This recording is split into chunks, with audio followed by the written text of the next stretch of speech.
Seraphina Vale, daughter of a traitor, leave this hall immediately. The shout echoed through the most magnificent ball of the season, and there she stood, alone, surrounded by those who had once called her friend. Her former fiancé sneered, his new wife beside him resplendent and triumphant. They had bet she would kneel. But they didn't know one thing. The woman they trampled on was not a victim. She was the duchess. And the mask was about to fall. If you want to see the traitor pay the price, watch to the end. Like and leave a comment about the city you're watching in. I want to know how far this story has come. The rain came down in sheets the night everything burned. Seraphina Vale stood in the grand foyer of her family's estate, former estate, watching servants she'd known since childhood strip paintings from the walls. They wouldn't meet her eyes. Not anymore. Miss Vale? The bailiff's voice was flat, practiced. You have 30 minutes to collect personal effects. Nothing of value. The house and all assets have been seized by the crown. She didn't respond. Couldn't. Her throat had closed 3 hours ago when the guards arrived with the warrant. Treason. That's what they'd called her father's business dealings. It didn't matter that he'd been set up, that documents had been forged, that someone had orchestrated this destruction with surgical precision. The verdict was already sealed. Her father was dead, executed at dawn before she could even say goodbye. Her mother had collapsed from the shock and died 2 days later. And Seraphina? She was 23 years old and suddenly worth less than dirt. You heard him. The voice came from the doorway and Seraphina's stomach turned to ice. Marcus Thornwell stepped into the foyer like he owned it, which she supposed he partially did now. Her fiancé, former fiancé, had always been handsome in that calculated way. Sharp jawline, tailored suits that cost more than most people's annual salary, dark hair swept back perfectly. But tonight, there was something else in his expression. Satisfaction. Marcus. Her voice came out steadier than she expected. What are you doing here? Came to collect something I left behind. He crossed the marble floor, his steps echoing in the empty space. Though I have to say I'm surprised you haven't already run off. Where exactly do you plan to go, Sarah? Your accounts are frozen. Your name is poison. Every door in high society just slammed shut. She'd known this was coming. The moment the charges were announced, she'd seen the calculation in his eyes.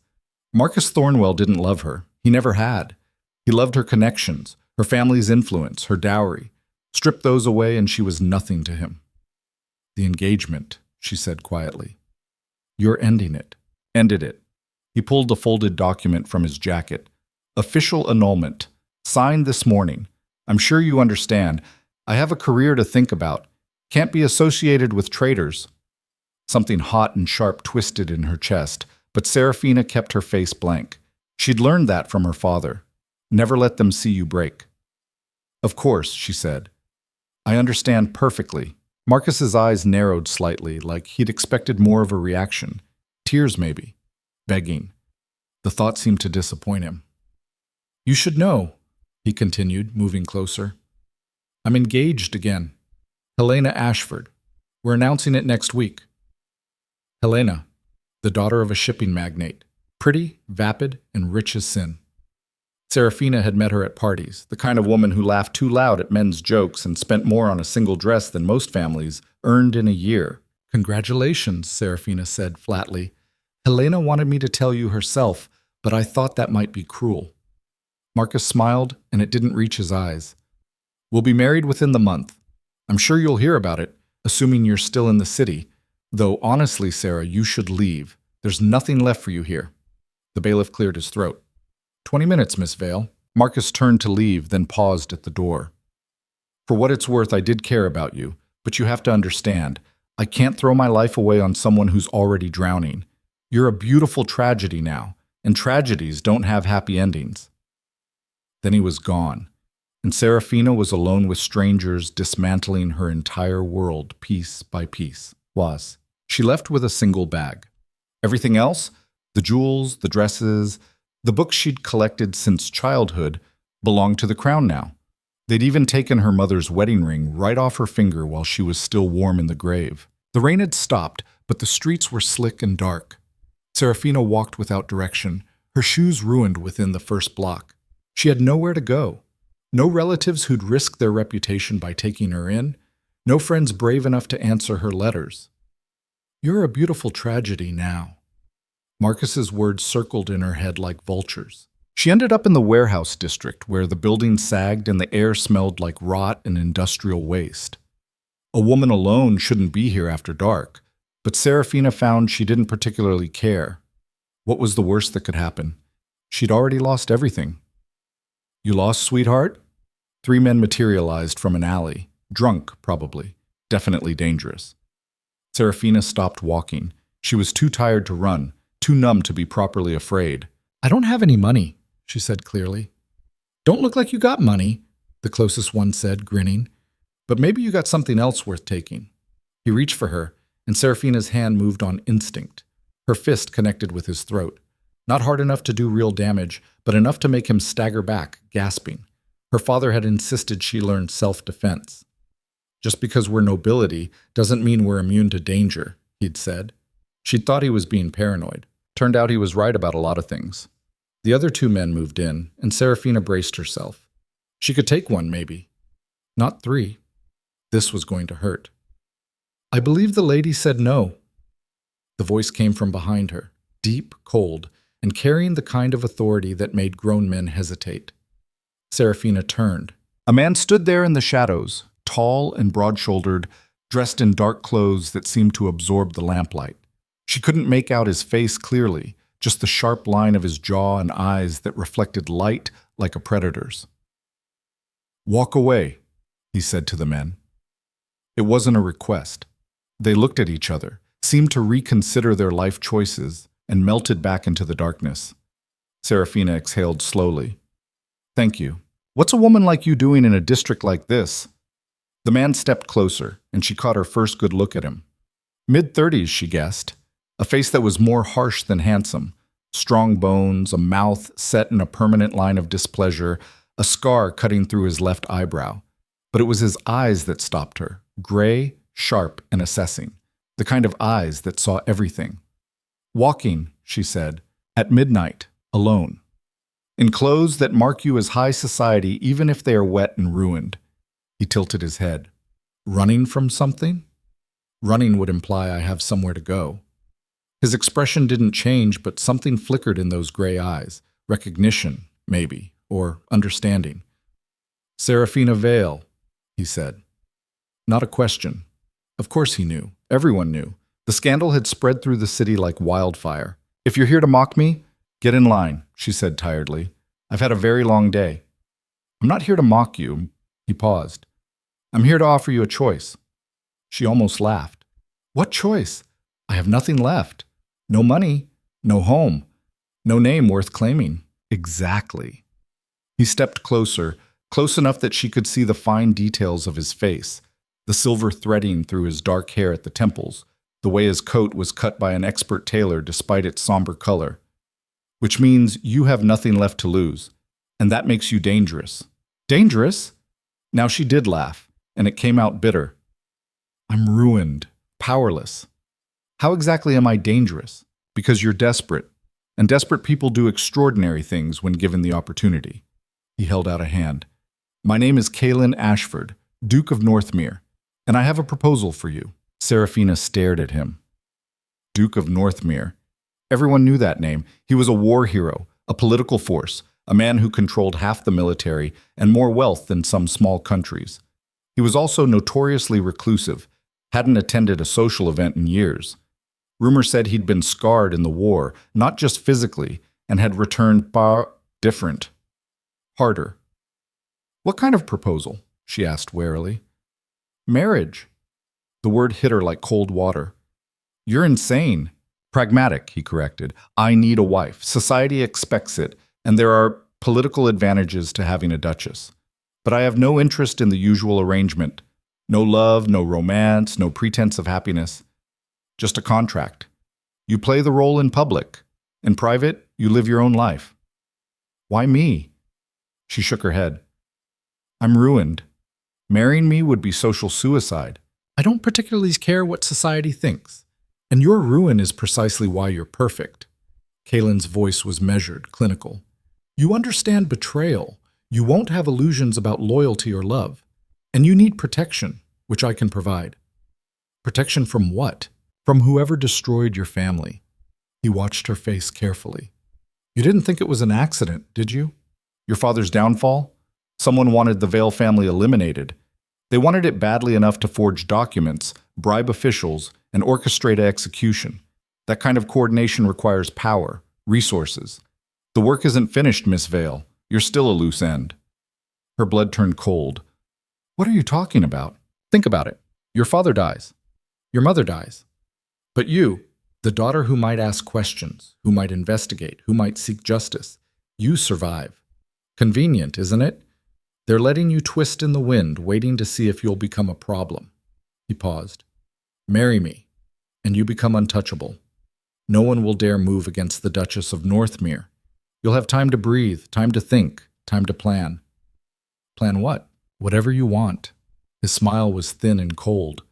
Survival, revenge, justice. I don't particularly care, but at least you'll be alive to make the choice. Seraphina's head was spinning. This was insane. You didn't marry a stranger, especially not a powerful duke with his own agenda. There had to be a catch. What do you get out of this? She asked. A wife who won't expect anything from me, who won't demand attention, affection, or my time. Someone capable of managing a household and representing my interests when necessary, but otherwise staying out of my way. He said it so matter-of-factly, like he was negotiating a business contract. I'm not interested in companionship, Miss Vale. I'm interested in convenience. How romantic, she said dryly. Romance is for fools. He pulled out a card, pressed it into her hand. You have 24 hours to decide. If you agree, come to this address tomorrow night. If not, I'll make sure you have enough money to leave the city and start somewhere new. Either way, you'll survive. But only one option lets you stay and fight. He turned to leave. Why are you doing this? Seraphina called after him. You don't even know me. Kalen looked back over his shoulder, and for just a moment, something almost human flickered across his face. Because I know what it's like to lose everything, he said quietly. And I know what it takes to survive when the world wants you dead. Then he was gone, disappearing into the shadows like he'd never been there at all. Seraphina stood alone in the rain-slicked street, holding a card with an address printed in elegant script, and tried to remember how to breathe. 23 hours and 47 minutes later, she knocked on the door.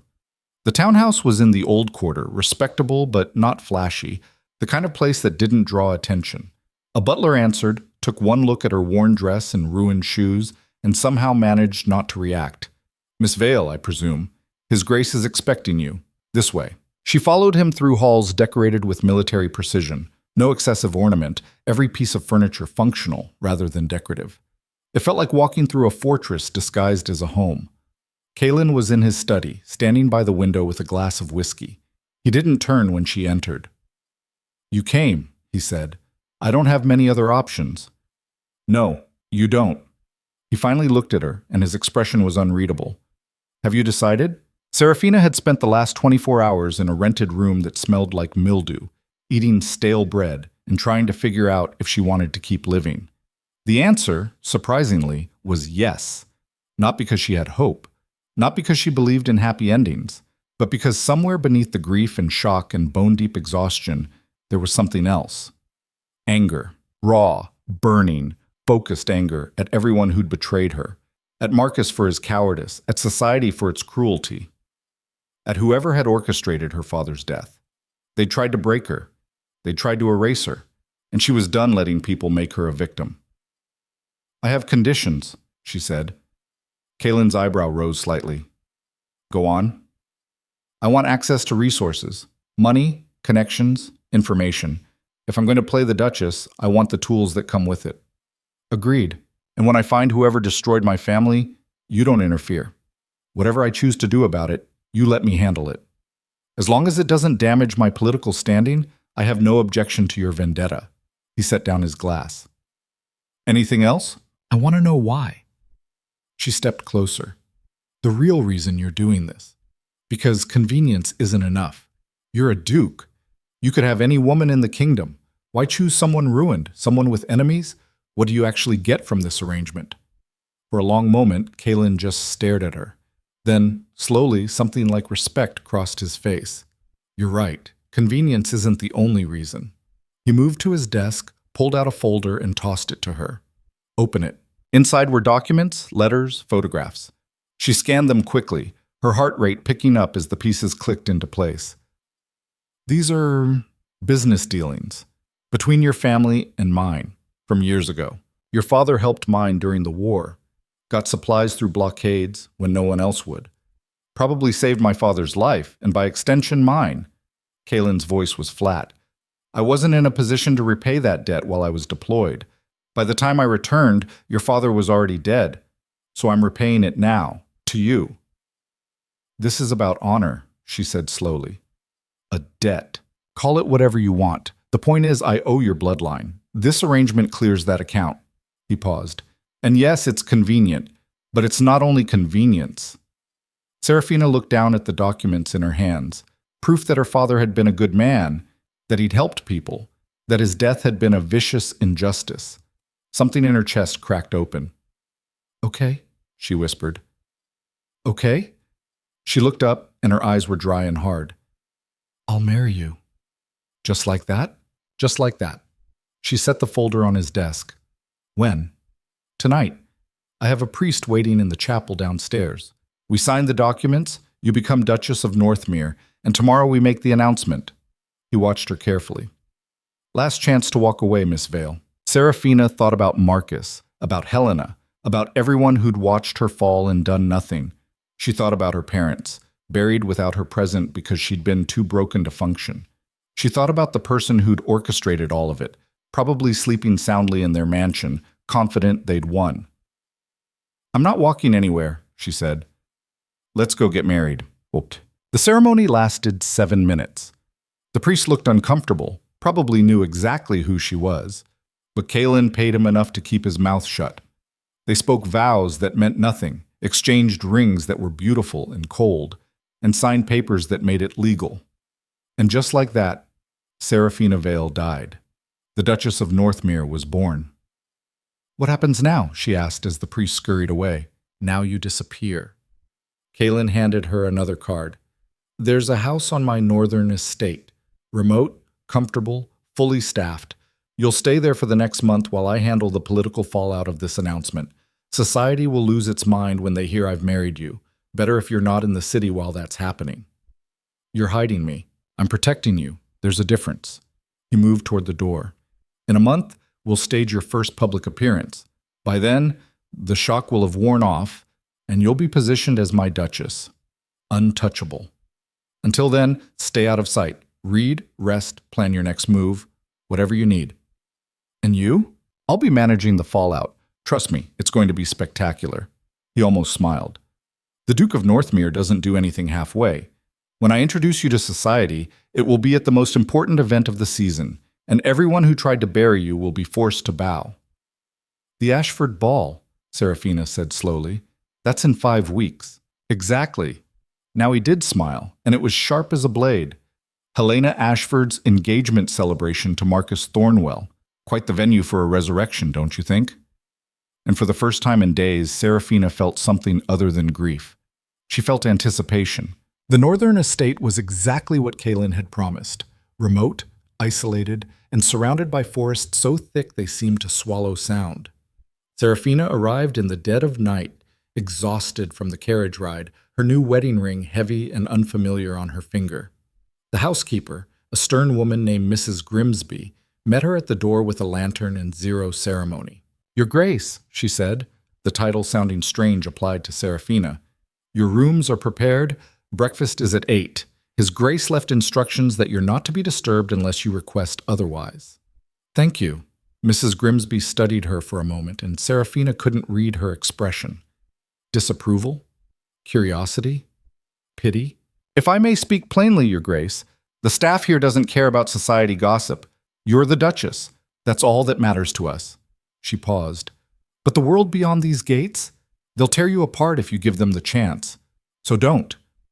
Then she led Seraphina upstairs to a bedroom that was larger than her entire apartment had been during those final days in the city. Alone. Finally, Seraphina sat on the edge of the enormous bed and stared at her hands.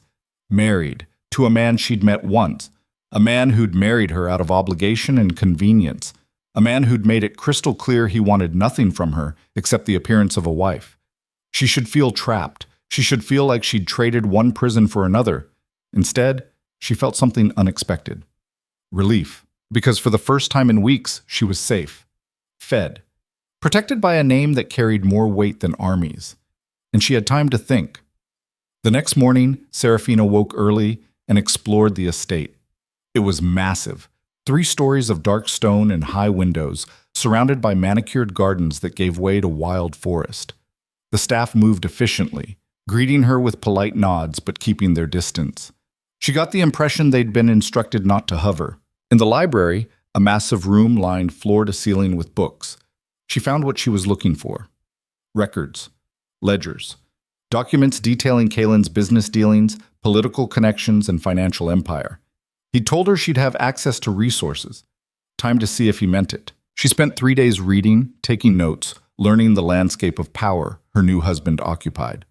The Duke of Northmere controlled shipping routes, owned factories, had connections in parliament and the military. He was ruthlessly efficient in business, and apparently had a reputation for destroying anyone who crossed him. No wonder he'd been comfortable making enemies by marrying her. On the 4th day, a letter arrived. Seraphina recognized Kalen's handwriting immediately. Precise, angular, no wasted space. The announcement has been made. As predicted, society is in chaos. Your former fiancé attempted to contest the marriage's legitimacy. I had my lawyers bury him in paperwork. He's currently scrambling to explain to the Ashfords why his new engagement is now complicated by accusations of breach of contract with you. Helena's father is reportedly furious. Enclosed are newspaper clippings. I thought you'd want to see how they're covering your resurrection. See, Seraphina spread the clippings across the library table. The headlines were brutal. Duke of Northmere marries disgraced. Noblewoman Seraphina Vale rises from ruin. Now, Duchess Ashford. Engagement in jeopardy after Thornwell's marital scandal. The articles were vicious, speculating about how she'd seduced the reclusive duke, questioning her morals, suggesting she'd trapped him somehow. But beneath the scandal-mongering was something else. Fear. Because no matter what they wrote, the fact remained. She was untouchable now. The Duchess of Northmere. She read every word, memorizing names of the journalists who'd been cruelest, noting which families had publicly condemned the marriage. Building a list. Another letter came 2 days later. You'll need proper clothing for the ball. I'm sending my tailor and a seamstress. They'll arrive tomorrow. Cooperate with them. Your appearance matters. Looking weak or desperate will undermine everything. Also enclosed, files on the Ashford family and Marcus Thornwell. Everything you might want to know about their finances, secrets, and vulnerabilities. Use them as you see fit. The ball is in 3 weeks. Time to prepare. See, Seraphina opened the files and started reading, and slowly, carefully, she began to smile. The tailor arrived with an entourage that seemed excessive for one woman's wardrobe. But Kalen apparently didn't believe in half measures. For 2 days straight, Seraphina was measured, fitted, draped in fabrics that cost more than her father's estate had been worth. His Grace specified that you should look powerful, the tailor said, pinning silk at her waist. Not delicate, not apologetic, powerful. Can clothing do that? Your Grace, clothing is armor, and we're building you a suit that will make armies retreat. The seamstress, a sharp-eyed woman named Colette, was more direct. The ton will be watching for any sign of weakness, any hint that you don't belong. So we're going to make sure that when you walk into that ballroom, every woman there feels underdressed and every man there feels unworthy. She stepped back, examining her work. His Grace understands strategy. This is war, Your Grace, and you're the weapon. When they finally finished, Seraphina barely recognized herself in the mirror. The gown was midnight blue, almost black, cut to emphasize strength rather than softness. No excessive frills, no apologetic pastels, just clean lines, expert tailoring, and an overall impression of controlled power. Perfect, Colette declared. You look like you could destroy a man with a glance. Good, Seraphina said quietly. That's exactly what I'm planning to do. 2 weeks before the ball, Marcus sent a letter. Seraphina stared at it for a long time before opening it. Part of her wanted to burn it unread. But curiosity won. Seraphina, I heard about your marriage. I won't pretend I'm not shocked. The Duke of Northmere? Really? Everyone knows he's half mad from the war. You've traded one disaster for another. I'm writing because Helena is upset. She thinks your sudden elevation is somehow a scheme to ruin her engagement celebration. She's demanded I handle it. So I'm asking you, for old time's sake, to decline the invitation to the ball. Your presence would be uncomfortable for everyone. I know you're angry about how things ended between us, but you have to understand, I did what I had to do. You were sinking, and I couldn't let you drag me down. That's just survival. If you have any decency left, you'll stay away. Let Helena have her moment. Haven't you taken enough from people already? Mr. Seraphina read it twice. Then she walked to the fireplace and burned it, watching the paper curl and blacken. Everything all right, Your Grace? Mrs. Grimsby appeared in the doorway. Fine. Seraphina watched the last of the letter disintegrate. Just taking out trash. She wrote back that evening, not to Marcus, he wasn't worth the ink, but to Kaylin, tell me everything you know about Helena Ashford's finances. I think it's time we had a conversation about exactly how she funded her new wardrobe and jewelry collection, because I don't think it came from her father. Also, I need you to arrange a meeting. There's someone I need to talk to before the ball. S. His response came within hours. Already investigating. We'll have answers within the week. As for your meeting, name the person, I'll make it happen. Though I'm curious who you think can help you more than I already have. Be careful, Seraphina. Revenge is a complicated business. Easy to start, hard to finish cleanly. C. She smiled at that. Kaylin thought he was warning her. He didn't realize she'd already moved past revenge. She was aiming for annihilation. The person she needed to see was Lord Crowley, an elderly statesman who'd been friends with her father. He'd disappeared from society after the trial, hadn't spoken publicly about the Vale family's downfall. Most people assumed he'd abandoned them like everyone else. But Seraphina remembered something her father had said once, years ago. Crowley owes me his career. If you're ever truly desperate, he's the one person who can't refuse you. Kaylin arranged the meeting at a neutral location, a private club where discretion was guaranteed. Seraphina arrived in a closed carriage, her face hidden behind a veil. She was still supposed to be in hiding, after all. Lord Crowley looked older than she remembered, grayer, more worn. When he saw her, something crumbled in his expression. Miss Vale, or should I say, Your Grace. He stood awkwardly. I heard about your marriage. Congratulations. Sit down, Lord Crowley. We both know this isn't a social call. He sat. I'm sorry. About your father, your mother. I should have done something. Yes, Seraphina interrupted. You should have. But you didn't. And now I'm here to collect on the debt you owe my family. His face paled. What do you want? Information. My father's trial was orchestrated. Documents were forged, witnesses were bribed, evidence was manufactured. Someone with significant power and resources wanted him destroyed. She leaned forward. Who? I don't know. Don't lie to me. Her voice went cold. You were at the trial. You voted to convict him. But I remember watching your face when the verdict came down. You looked sick, guilty. You knew something was wrong. Crowley's hands shook. If I tell you, I'm signing my own death warrant. And if you don't, I'll make sure everyone knows you voted to execute an innocent man to save your own skin. Your legacy, your family's reputation, I'll burn it all down. She paused. Or you can tell me the truth, and I'll make sure you're protected. The Duke of Northmere is very good at protecting people who cooperate. For a long moment, Crowley just stared at her. Then he exhaled shakily. Aldrich Morrison, he said finally. Lord Chancellor. He orchestrated everything. Seraphina's blood went cold. Morrison was one of the most powerful men in the kingdom, advisor to the crown, controller of the treasury, a man who could destroy lives with a signature. Why? She demanded. What did my father do to him? He found something. Evidence of embezzlement. Morrison had been skimming from military funds for years, millions. Your father discovered it during an audit and threatened to expose him. Crowley's voice was barely a whisper. Morrison moved first, framed your father for treason, had him executed before he could talk. It was efficient, brutal, and completely successful. Why didn't you speak up? Because Morrison has files on everyone, every scandal, every secret, every mistake. He threatened to destroy my family if I said anything. So I voted to convict, and I've been living with that cowardice ever since. He looked up at her, and his eyes were hollow. Your father was a good man, and I helped kill him. I don't expect forgiveness. You won't get it, Seraphina said flatly, but I will accept your help. I need every piece of evidence you have on Morrison. Every connection, every vulnerability, everything. He'll know I talked, not if you're smart, and not if I move fast enough. She stood. You owe my father your career. Consider this payment. Help me destroy Morrison, and maybe you can sleep at night again.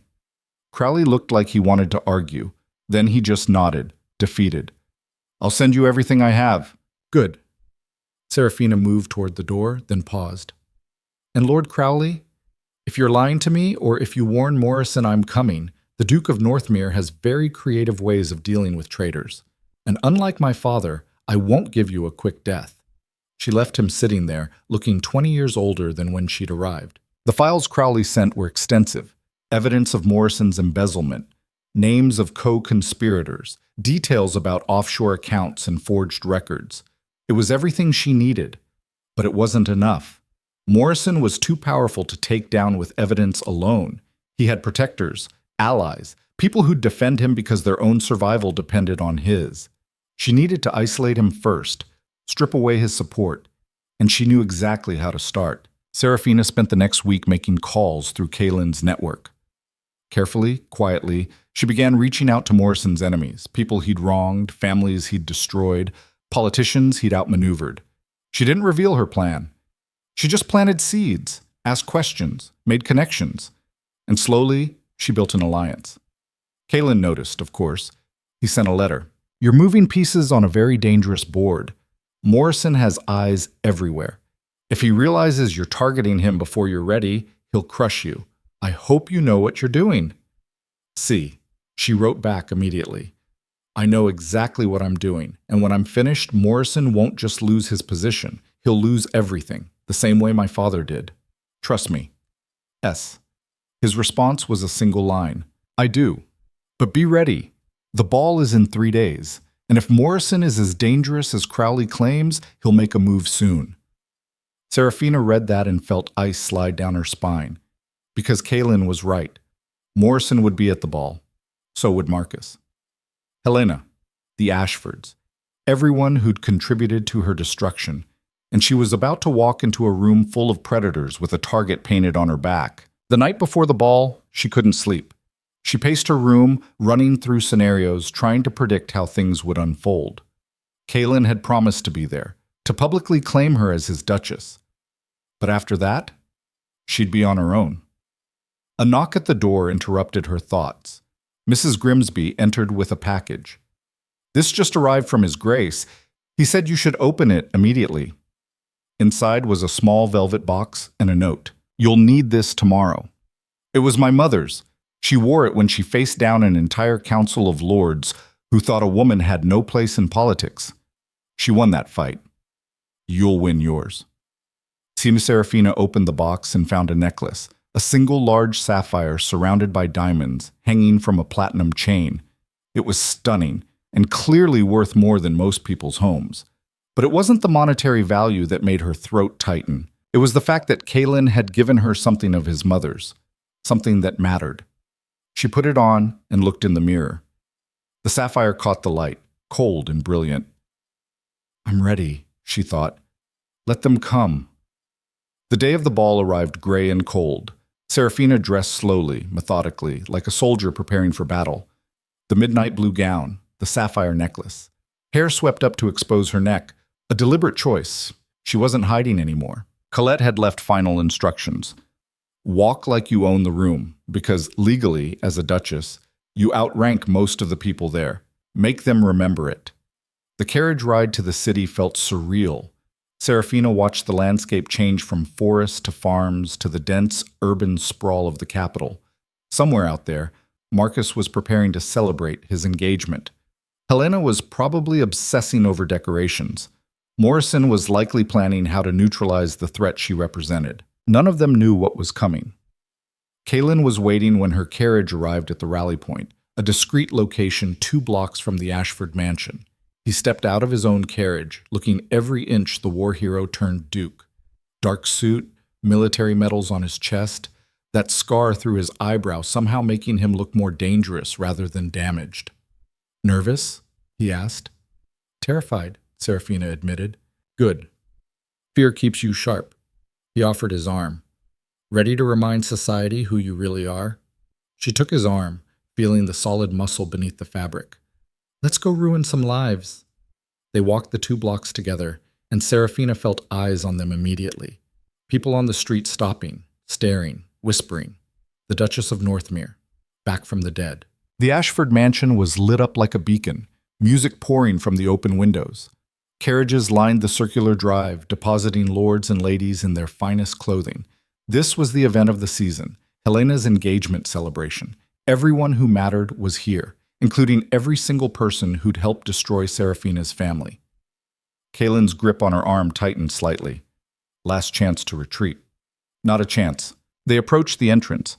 The doorman's eyes went wide when he recognized them. "His Grace, the Duke of Northmere," Kaylin announced, "and Her Grace, the Duchess." Inside, the ballroom went quiet. Not immediately. It took a few seconds for the announcement to ripple through the crowd. But once it did, conversations died mid-sentence. Dancing slowed. Every head turned. Seraphina stood at the top of the grand staircase, Kaylin beside her, and met their stares without flinching. She saw Marcus near the dance floor, frozen with a champagne glass halfway to his lips. Helena beside him in a white gown dripping with lace, her face going pale. The Ashford parents looking panicked. And there, near the back of the room, Lord Chancellor Morrison, watching her with cold, calculating eyes. "Shall we?" Kaylin murmured. They descended the stairs together, and the crowd parted like water. Not because they wanted to, because when a duke walks into a room, you move or get trampled. Helena found her voice first. "What is she doing here?" The words came out shrill, carrying across the silent ballroom. Kaylin stopped walking, turned slowly, and when he spoke, his voice was quiet but somehow filled the entire space. "She is my wife, the Duchess of Northmere, and she's here because I brought her." He paused, letting that sink in. "Is there a problem, Miss Ashford?" Helena's father stepped forward quickly, damage control in his eyes. "Of course not, Your Grace. We're honored to have you both. Although the invitation was sent before we knew of your marriage, naturally we're delighted." "Don't!" Kaylin's single word cut him off. "Don't pretend this is comfortable for you. Don't pretend you're pleased. We both know you'd prefer we'd stayed away." He glanced around the room, making eye contact with key figures. "But here's what you all need to understand. Seraphina Vale is dead. Long live the Duchess of Northmere. And anyone who has a problem with that can take it up with me personally."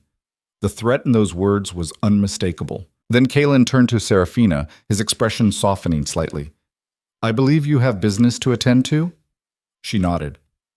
"I do. Thank you. I'll be watching." He released her arm but didn't move away. A statement of support, protection. Seraphina took a breath and walked directly toward Marcus and Helena. The crowd watched like they were witnessing a carriage accident, horrified but unable to look away. Marcus set down his champagne glass with hands that shook slightly. "Seraphina, this is unexpected." "Is it?" She stopped in front of them, close enough to see the panic in Helena's eyes. "You invited me." "Well, you invited the Duchess of Northmere. Surprise, that's me now." "You shouldn't be here," Helena hissed. "This is my engagement celebration, my night. And you're ruining it by existing?" Seraphina tilted her head. "That seems to be a recurring problem I have. People keep wishing I'd just disappear, but I'm inconveniently persistent." Marcus stepped between them. "That's enough. Helena's right. Your presence here is inappropriate. You should leave." "Or what?" Seraphina's voice went cold. "You'll have me removed? Good luck with that. My husband controls half the military. Your future father-in-law needs his shipping contracts approved by Parliament. Want to guess who has influence there?" She watched Marcus's face change as he did the calculations.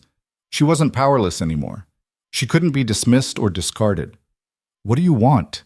he asked quietly. "Want?" Seraphina smiled, and it was razor sharp. "I want you to understand something, Marcus. When you abandoned me, you made a choice. You decided I wasn't worth the inconvenience. That's fine. But don't expect me to make this easy for you now. You wanted Helena Ashford's money? You've got it. But every time you look at her, I want you to remember what you gave up. Not me, specifically, but honor, loyalty, the kind of man you could have been. She turned to Helena. And you. Congratulations on your engagement to a coward.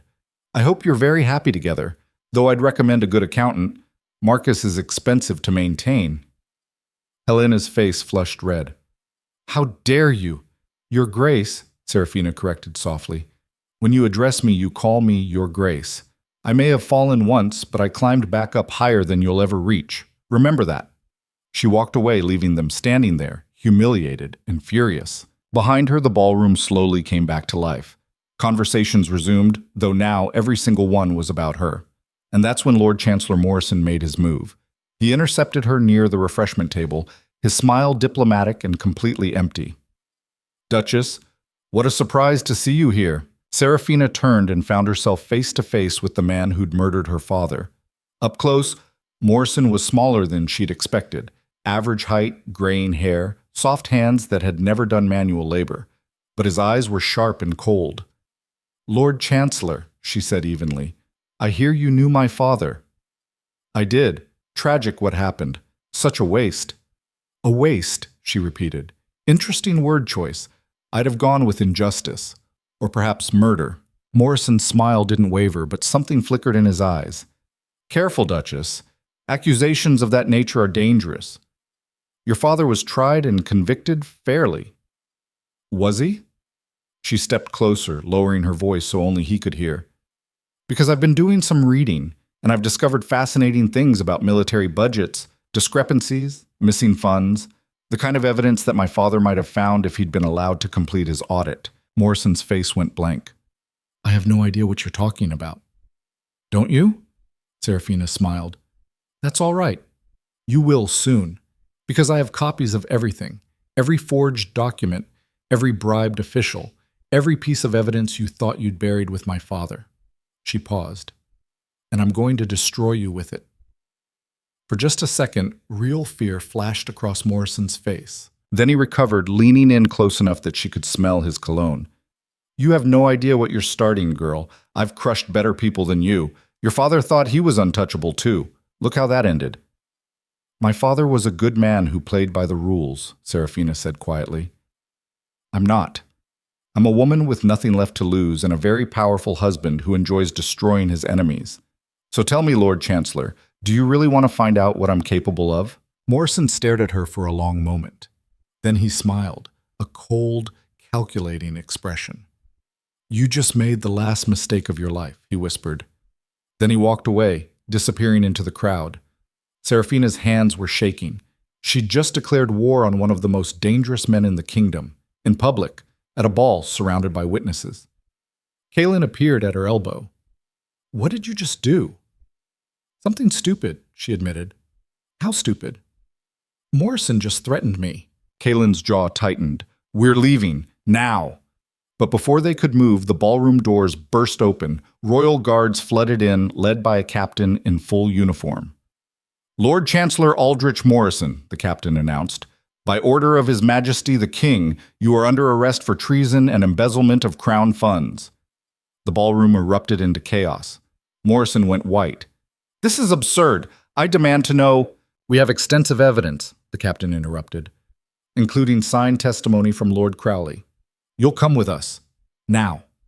Guards surrounded Morrison, and Seraphina watched as the man who'd destroyed her family was led away in chains. She'd expected to feel triumphant. Instead, she just felt tired. Kaelin's hand found hers and squeezed. You did that? I had help, she said quietly. When? This afternoon. I sent everything to the king's investigator. Crowley's testimony, the evidence, all of it. I figured if I was going to burn Morrison down, I might as well do it publicly. She looked up at Kaelin. Was that the wrong move? Probably. He almost smiled. But it was effective. Around them, the ball had dissolved into pandemonium. Guests were leaving in droves, scandalized and thrilled in equal measure.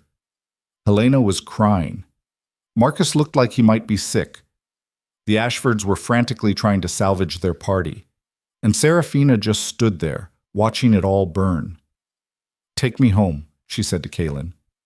He didn't argue, just offered his arm again, and together they walked out of the ballroom, leaving destruction in their wake. The carriage ride back was silent, except for the rain that had started falling, hard, angry drops that hammered against the roof. Seraphina stared out the window, watching the city lights blur into streaks of gold and white. Her hands were still shaking. "You're in shock," Kalen said finally. "I just had a man arrested at a ball." Her voice sounded distant, even to her own ears. "In front of everyone, Morrison's allies will retaliate. His network is extensive." "Was extensive?" Kalen leaned back against the seat, studying her. "You cut off the head. The body will thrash for a while, but it's already dying. Morrison's files are being seized as we speak. Anyone connected to his embezzlement scheme is scrambling to distance themselves or destroy evidence. You didn't just wound him, you killed him politically. Completely." "Good. Is it?" He tilted his head. "Because now you've painted a target on yourself. Morrison's arrest won't satisfy everyone. Some people benefited from his corruption. They'll see you as a threat that needs eliminating." Seraphina turned to look at him directly. "Are you saying I made a mistake?" "I'm saying you made a choice, and choices have consequences." Kalen's expression was unreadable. "But for what it's worth, I would have done the same thing. Morrison murdered your father. He deserved worse than arrest." Something in her chest loosened slightly. "Thank you." "Don't thank me yet. We're not done with tonight." He glanced out the window as the carriage turned down an unfamiliar street. "We're not going back to the northern estate." "Where are we going?" "My townhouse. The one in the capital." He met her eyes. "Morrison threatened you directly. That means his people might try something desperate before they lose access to resources. Until the dust settles, you're staying where I can protect you properly. The northern estate is isolated. That makes it vulnerable. Here, I have guards, security, and quick access to allies if needed." "You think someone might actually try to kill me?" "I think desperate men do desperate things, and you just made a lot of powerful people very desperate." The carriage stopped and Kalen opened the door. "Come on, let's get inside." The townhouse was nothing like the northern estate. Where that had been spacious and comfortable, this was a fortress disguised as a home. High walls, reinforced gates, guards stationed at every entrance. Inside, the furnishings were sparse and functional, a place for strategy, not comfort. Kalen led her to a sitting room where a fire was already burning. Someone had anticipated their arrival. "My head of security will brief you tomorrow on protocols," he said, pouring 2 glasses of brandy and handing her one. "For tonight, you should rest. Your room is upstairs, second door on the left. There's a guard stationed in the hallway. Don't leave without an escort."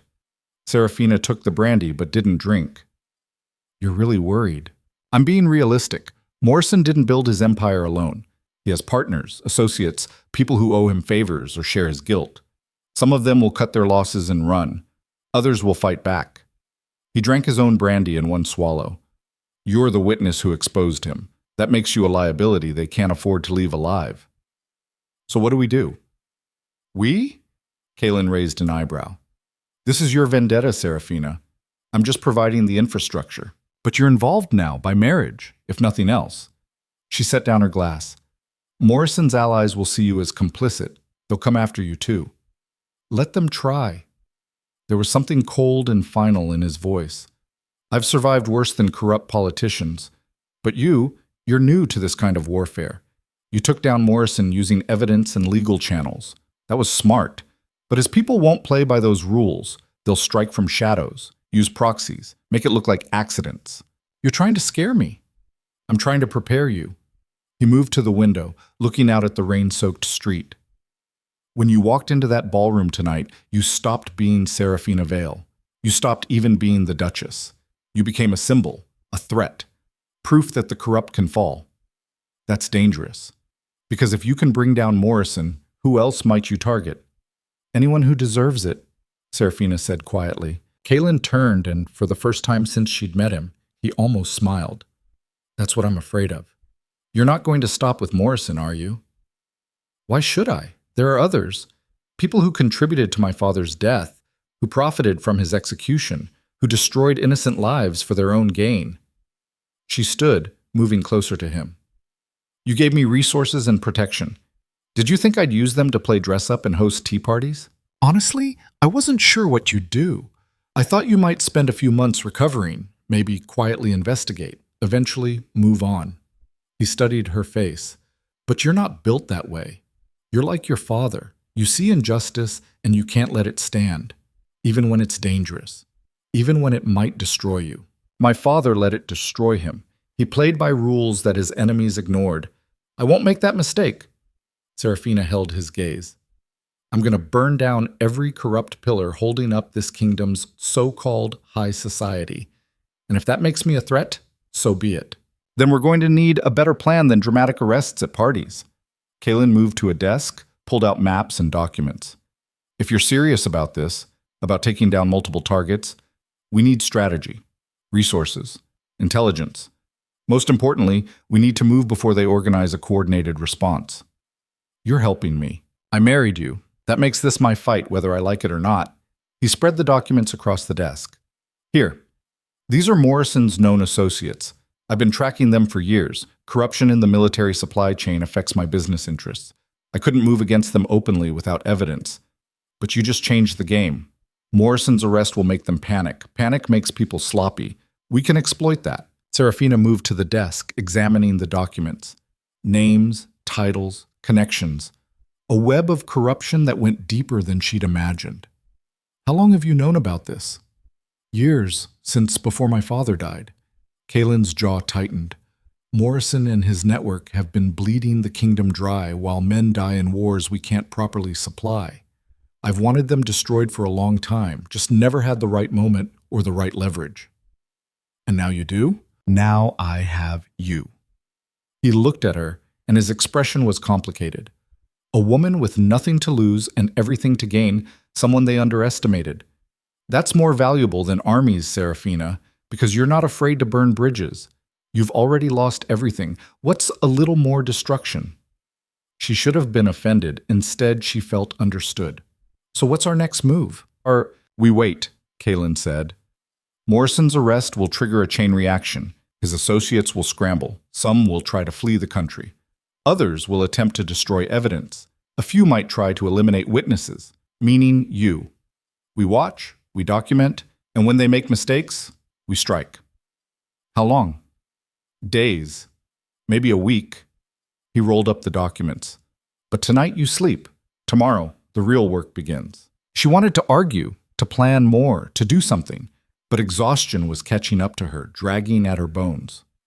The adrenaline from the ball was fading, leaving her hollowed out.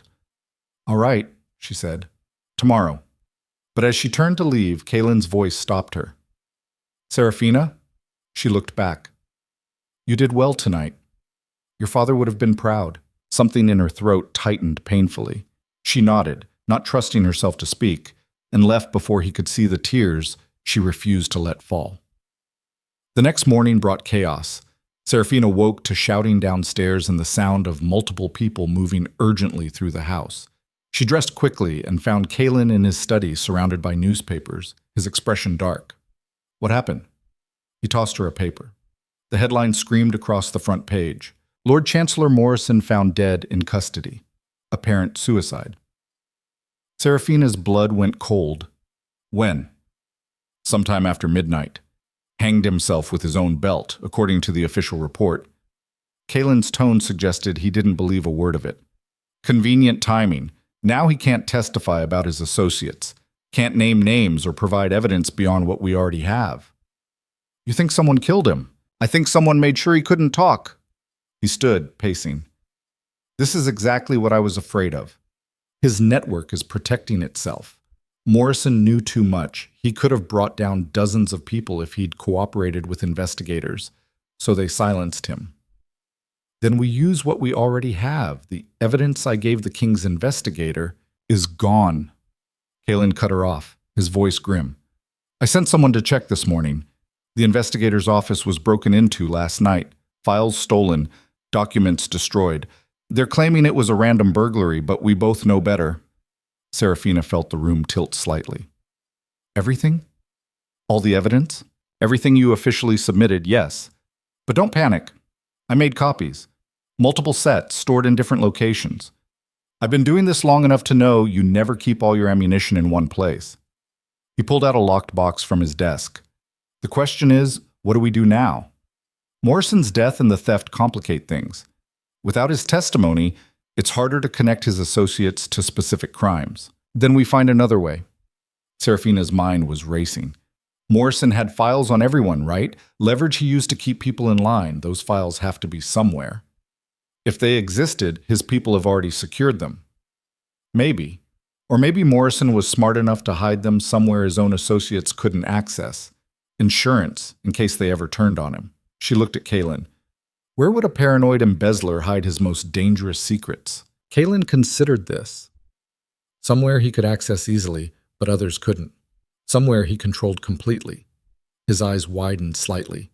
His country estate. He inherited it from his mother. It's been in his family for generations. No one else has keys except his household staff, and they're loyal to the point of fanaticism. Then that's where we go. Breaking into a dead Lord Chancellor's estate is necessary, Seraphina finished. If those files exist, they're our only chance at bringing down the rest of his network. We need them. It's heavily guarded. Morrison was paranoid even before you started investigating him. So we need a plan. She moved to the desk, studying the maps. Where exactly is this estate? 2 hours north of the city, isolated, surrounded by forest. Kalen traced the location on the map. 10 guards minimum, probably more now. High walls, limited access points. It's designed to keep people out. Then we don't go in the front door. Seraphina thought back to her childhood, to the games she'd played with her father exploring old estates. Country houses that always have secondary entrances. Servant passages, maintenance tunnels, delivery routes. We find one of those. Even if we get in, we don't know where Morrison kept the files. His personal study, that's where my father always kept sensitive documents, somewhere he could access quickly if needed. We searched there first. She looked up at Kalen. Can you get us inside? Probably. I have resources for this kind of operation. He seemed to be weighing options. But if we're caught, the political fallout will be catastrophic. Breaking into a dead official's home, stealing documents, that's career-ending for both of us. Only if we fail. Seraphina met his eyes. And we're not going to fail. Too much is riding on this. Kalen stared at her for a long moment. Then he nodded slowly. We leave tonight, after dark. I'll arrange transportation and equipment. He began making notes. This is insane, you realize that? Probably, but so was marrying a stranger, declaring war on a Lord Chancellor at a party, and every other decision I've made since my world fell apart. She almost smiled. Insanity seems to be working for me so far. Let's hope your luck holds. The day dragged by in tense preparation. Kalen had contacts, people who specialized in discreet operations, the kind that didn't ask questions. By evening, they had dark clothing, tools for bypassing locks, and detailed layouts of Morrison's estate provided by a former groundskeeper who'd been dismissed years ago and held a grudge. The east wall has a maintenance gate, the groundskeeper explained, pointing at the map. Morrison never bothered to reinforce it properly, thought the forest provided enough natural barrier. Lock is old, easy to pick. From there, you follow the service path to the kitchen entrance. Staff quarters are on the west side, so you'll have less chance of running into anyone. What about patrols? Kalen asked. Guards do rounds every hour, but they're lazy. Stick to the main paths. Don't bother with the less traveled areas. The man grinned, showing missing teeth. Morrison was a bastard. Paid us nothing. Treated us like dirt. I hope you rob him blind. He's dead, Seraphina said. Even better, rob his corpse. They left the city as the sun set, traveling in an unmarked carriage. Kalen had changed into dark clothing that somehow made him look more dangerous, less duke, more soldier. Seraphina wore similar attire, her hair braided tight and hidden under a cap. Nervous? He asked as they approached the forest road. Terrified, she admitted. But also excited? Is that wrong? It's human. There's something liberating about breaking rules when you've spent your whole life following them. He checked his watch. We'll arrive around 11. That gives us a window between patrol shifts to get inside. And if something goes wrong, we run. I'm not letting you die for documents. His tone was matter of fact. Morrison's files are important, but not worth your life. I thought you didn't care what happened to me. Convenient marriage, remember? Kalen looked at her and something complicated crossed his face. Things change. I married you out of obligation, but somewhere along the way you became more than that. I'm not sure what exactly, but I know I don't want you dead. How romantic, she said, echoing her words from their first meeting. I warned you, romance isn't my strength. But he almost smiled. Now focus. We're almost there. The estate loomed out of the darkness like something from a nightmare. Gothic architecture, too many windows, shadows that seemed alive. They left the carriage hidden in the forest and approached on foot, moving carefully through the undergrowth. There, Kalen whispered, pointing. The maintenance gate. It was exactly where the groundskeeper had indicated. A small iron gate set into the stone wall, half hidden by overgrown vines. Kalen worked the lock while Seraphina kept watch. The forest was silent except for wind in the trees and the occasional distant bark of guard dogs. The lock clicked open. They slipped through, closing the gate behind them. The service path was narrow, winding through gardens that had gone slightly wild. Ahead, the mansion rose against the night sky, most windows dark. Guards at the main entrance, Kalen murmured. 2 of them. But the kitchen door should be clear. They moved quickly, keeping to shadows. Seraphina's heart hammered so hard she was sure it would give them away. But they reached the kitchen entrance without incident. This lock took longer. Seraphina stood watch, every nerve screaming, expecting shouts or gunfire at any moment. But Kalen's hands were steady, working the mechanism with practiced precision. Finally, another click. They were inside. The kitchen was dark and empty, smelling of old cooking grease and herbs. They moved through quickly, following the mental map they'd memorized. Servant hallways, narrow and plain, designed to let staff move invisibly through the house. Study is on the 2nd floor, Kalen whispered. East wing. We take the back stairs. Less chance of running into anyone. They climbed carefully, each step seeming impossibly loud. At the top, Kalen paused, listening. Voices somewhere below, guards making rounds. But the upper floor seemed empty. Morrison's study was locked, but Kalen made short work of it. Inside, moonlight streamed through tall windows, illuminating a room that reeked of power. Dark wood paneling, expensive furniture, shelves of leather-bound books. Where do we start? Seraphina whispered. Desk, then the safe behind that painting, standard location for people with no imagination. Kalen moved to the desk while Seraphina searched the shelves. It was Seraphina who found it. Not in the safe, not in the desk, but hidden in a hollowed-out book on a shelf marked legal texts. The kind of book no one would ever read for pleasure. Inside were files, dozens of them. Kalen, she breathed. He came over, looked at what she'd found, and whistled softly. That bastard documented everything. Names, dates, amounts, transactions. This is enough to bring down half of Parliament. Then we take it, and the door burst open. 3 men flooded in, armed and moving fast. Seraphina didn't think, just threw the book of files at the nearest one and dove for cover. Gunfire cracked through the room, deafeningly loud. Wood splintered, glass shattered. Kalen moved like violence itself, closing distance with the lead attacker before the man could fire again. They went down in a tangle of fists and fury. The second attacker turned his gun toward Seraphina. She grabbed a letter opener from the desk and lunged. Not skilled, not elegant, pure, desperate survival. The blade caught him in the shoulder. He screamed, gun firing wild, the bullet punching through the ceiling, more footsteps pounding up the stairs, shouts. They were out of time. Kalen finished his opponent with brutal efficiency and grabbed the scattered files. Move, now! They ran, Seraphina's legs burning, lungs screaming. Back through hallways, down the servant stairs. Behind them, pursuit, multiple guards now, organized and angry. This way! Kalen yanked her through a side door into what looked like a storage room. He shoved a heavy cabinet in front of the door. Window! They crashed through together, glass cutting, a 6-foot drop into bushes that provided absolutely no cushioning. Seraphina hit hard, rolled, came up running. The estate grounds were chaos now, lights blazing, dogs barking, men everywhere. They sprinted for the maintenance gate, Kalen still clutching the files, Seraphina trying not to think about the burning in her lungs. A guard stepped out of nowhere, raising his rifle. Kalen didn't slow, just slammed into him full speed, both men going down. The rifle went flying. Seraphina grabbed it without thinking. her hands remembering her father's lessons. She fired once into the air, enough to make other guards hesitate, to buy seconds. Go! Kalen was up again, blood on his face, murder in his eyes. They crashed through the gate, into the forest, branches tearing at clothes and skin. Behind them, organized pursuit. Ahead, their carriage, the driver already turning it around, having heard the gunfire. They threw themselves inside, Kalen shouting, "Drive! Don't stop for anything!" The carriage lurched forward, horses screaming, wheels churning mud. Gunfire cracked behind them, bullets punching through wood.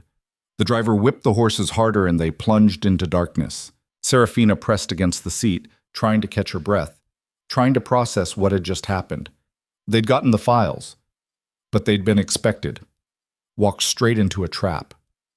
How did they know we were coming? She gasped. Kalen's face was grim in the darkness. Someone told them, someone in my organization. We have a traitor. Who? I don't know, but whoever it is, they're close. Close enough to know our plans. He looked at the files, then at her. We can't trust anyone, not my guards, not my household staff, not anyone except each other. So what do we do? We find the traitor before they finish what they started tonight. Kalen wiped blood from his face, not all of it his own. Because that wasn't just guards at the estate. Those were professional killers. Someone wants us dead, Seraphina, and they're not going to stop until we are. The carriage raced through the night, and somewhere behind them in the darkness, enemies were organizing, planning, coming for them. And somewhere closer, maybe in the driver's seat, maybe waiting back at the townhouse, a traitor was watching, reporting, preparing the final blow. Seraphina looked at Kalen's face, saw the same realization in his eyes. They'd won tonight, gotten the files, exposed Morrison's network, but they'd also lost something critical. Safety. Trust. The illusion that they had any control over what came next. And as dawn began to break over the horizon, Seraphina understood with perfect clarity that the real war was just beginning. The carriage didn't stop until they were 15 miles outside the city, at a safe house Kalen kept for emergencies. It was barely more than a hunting lodge. Rough stone walls, basic furniture, no staff. Which, given current circumstances, was exactly what they needed. Seraphina's hands were still shaking as she climbed down. Her dress was torn, muddy, spotted with blood. One of her sleeves had been ripped completely off during their escape. She looked like she'd crawled through hell. Kalen looked worse.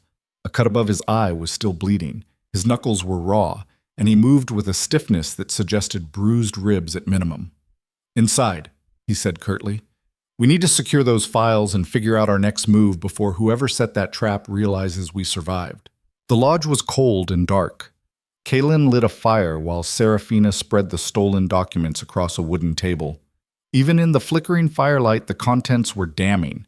Names she recognized, high-ranking officials, military leaders, prominent businessmen, all of them tied to Morrison's embezzlement network through meticulous records. "This is enough to destroy them," she said quietly. "Every single one. If we can get it to people who'll act on it."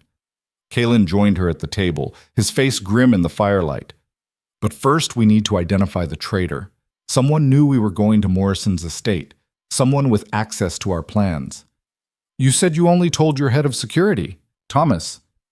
"I've known him for 8 years. Served with him in the war. I trust him with my life." But Kalen's voice held a thread of doubt now. "But 8 years of loyalty doesn't mean he can't be bought. Morrison's network had deep pockets." "Who else knew?" "The driver, the groundskeeper who gave us information. My valet. He might have overheard." Kalen paced, thinking out loud. "But it could be anyone. A servant who noticed unusual activity, someone monitoring our movements. Hell, for all we know, they've been watching since the ball." Seraphina looked at the files, then at Kalen. "We can't investigate the traitor if we're dead, so we need to act first. Use these documents before Morrison's people can silence us." "Act how? We can't trust traditional channels. The king's investigator already proved compromised. If we send these to authorities, they'll disappear like the last batch." "Then we don't send them to authorities." An idea was forming in Seraphina's mind, dangerous and possibly brilliant. "We send them to the public." Kalen stopped pacing. "Explain." "Morrison's network survives because it operates in shadow. Secret deals, buried documents, threats that keep people quiet. But what if we dragged everything into daylight? She tapped the files. We leak this, all of it, to every newspaper in the capital. Make it impossible to cover up because it's everywhere at once. The newspapers are controlled by the same people we're trying to expose. Not all of them. There are independent presses, small operations that survive by publishing what the establishment won't. Seraphina thought back to her research. The City Voice, the People's Herald, the Morning Truth, they're not owned by Morrison's associates. They're vulnerable to pressure, but if we give them a story this explosive, they'll run it. The circulation will be massive. Kalen considered this, his military mind running scenarios. It's risky. Once we go public, we can't take it back. And we'll make enemies of everyone named in those files. That's not just Morrison's network. That's dozens of powerful families. I'm already their enemy. So are you. Seraphina met his eyes. We're being hunted regardless. At least this way we control the narrative. We strike first, publicly, with evidence they can't deny. If this backfires, it won't. Because we're not going to let it. She felt something crystallizing inside her, hard and sharp and certain. We've been reactive since the ball, defending, running, reacting to their moves. It's time we went on offense. Kalen stared at her for a long moment. Then slowly, he nodded. All right, we'll leak the files, but we do it smart. Copies to multiple papers simultaneously so they can't suppress them all. And we include our own statement explaining the context so they can't twist the story. When? Now, tonight. He moved to a desk, pulled out paper and ink. I'll write to the editors I know are trustworthy. You start copying the most damning documents. We'll need multiple sets. They worked through the night, barely speaking, focused entirely on the task. Seraphina's hand cramped from copying page after page of financial records, transaction logs, coded correspondence. But she didn't stop. Couldn't stop. Every document copied was another nail in the coffin of the people who'd destroyed her family. As dawn broke, Kalen sealed the last envelope. Done. Now we get these delivered without being intercepted. How? We can't trust your messengers. We don't use my messengers. Kalen pulled out a different set of clothes, common workers' attire. We deliver them ourselves, separately. If one of us is caught, the other continues. We meet back here in 6 hours. Seraphina looked at the rough clothes he'd laid out for her. You want us to pose as common workers? I want us to disappear into the city until these documents are safely delivered. Morrison's people are looking for a duke and duchess. Let's give them factory workers instead. He started changing, completely unself-conscious. Put your hair up, wear the cap low. Smudge some dirt on your face. You need to look like you've been working all night. She changed behind a partition, trying not to think about how surreal this was. A month ago, she'd been in a rented room considering whether life was worth living. Now she was preparing to topple the kingdom's entire corrupt power structure while disguised as a commoner. When she emerged, Kalen assessed her critically. You still look too clean. Here. He rubbed dirt from the fireplace onto her cheek, then messed up her hair slightly. His hands were surprisingly gentle. Better. Now you look properly miserable. I feel properly miserable. That's the spirit. He divided the envelopes between them. You take the Eastern District papers. I'll handle the West. If anyone stops you, you're a delivery worker for a lawyer's office. Don't engage, don't make eye contact, just move through quickly. And if we're recognized, run, fight if you have to, but mostly run. He handed her a small knife. Just in case, do you know how to use it? Point the sharp end at enemies? Close enough. He checked his own weapons. Apparently he'd been armed this entire time. 6 hours. If one of us doesn't return, the other assumes capture and proceeds alone. Agreed? Seraphina tested the weight of the knife. Agreed. They left separately, Kalen heading west while Seraphina took the eastern route. The city was just waking up, workers heading to factories, market vendors setting up stalls, the wealthy still asleep in their mansions. She moved through crowds, anonymous and invisible, just another tired worker in a city full of them. The first newspaper office was easy. She slipped the envelope under the door before dawn patrol passed. The second required more nerve. She had to hand it directly to a night clerk who looked suspicious but took it anyway. The third nearly went wrong. She was approaching the People's Herald office when she spotted them. 2 men in the distinctive dark coats of Morrison's former security detail. They were watching the building, clearly expecting exactly what she was attempting. Seraphina kept walking, turning down a side street before they noticed her. Her heart hammered. They'd anticipated this move. Of course they had. It was the logical play for someone with explosive documents. But they couldn't watch every newspaper. There were dozens of small presses throughout the city. She redirected to the Workers' Gazette, a tiny operation run out of a basement. The editor himself answered when she knocked. A disheveled man with ink-stained fingers and permanent squint from reading by poor light. "Delivery," she said, keeping her voice rough and low. "From who?" "A concerned citizen. You'll want to read it. Publication rights are yours free. Just print it exactly as written." His eyes narrowed. "What kind of story?" "The kind that ends careers." She shoved the envelope into his hands. "Print it, today, before someone tries to stop you." She left before he could respond, moving quickly through the waking city. 2 more deliveries, both successful, and then she was heading back to the safe house, exhausted but grimly satisfied. Kaylin was already there when she arrived, looking equally worn. "Success?" she asked. 4 deliveries completed. 2 offices were being watched, but I found alternatives." He poured water from a pitcher, drank deeply. "You?" 3 direct deliveries, 2 slipped under doors. If even half of them print, the story will spread. Then we wait. By afternoon, either we'll have sparked a revolution or we'll be fleeing the country. He sat heavily, and for the first time since she'd met him, Kaylin looked genuinely tired. "There's no going back from this, you know. Once those papers hit the streets, we're committed. Everyone named in those documents will come after us with everything they have." "Let them come." Seraphina sat across from him. "I'm done running, done hiding. If they want me dead, they'll have to work for it." Something flickered in Kaylin's expression. Respect, maybe, or recognition. "You've changed. From the woman I met in that warehouse district. I had to. The person I was before couldn't survive this." She looked at her hands, rough now, calloused from copying documents all night. "I'm not sure I like who I'm becoming, but I like being alive, and I like making them pay." "Revenge?" "Justice," she corrected. "There's a difference." "Is there?" Kaylin leaned back. "I've been thinking about that a lot lately. What separates justice from revenge? How do you know when you've crossed the line?" "I'll worry about that line after they're all destroyed." Seraphina met his eyes. "Does that make me a bad person?" "It makes you human. And honestly," he almost smiled, "I prefer you ruthless. The society-perfect version of you would have been boring. This version is dangerous. I like dangerous." Before Seraphina could respond, someone knocked at the door. 3 short raps. Pause. 2 more. A signal Kaylin had established with trusted contacts. He moved to the door, hand on his weapon. "Who?"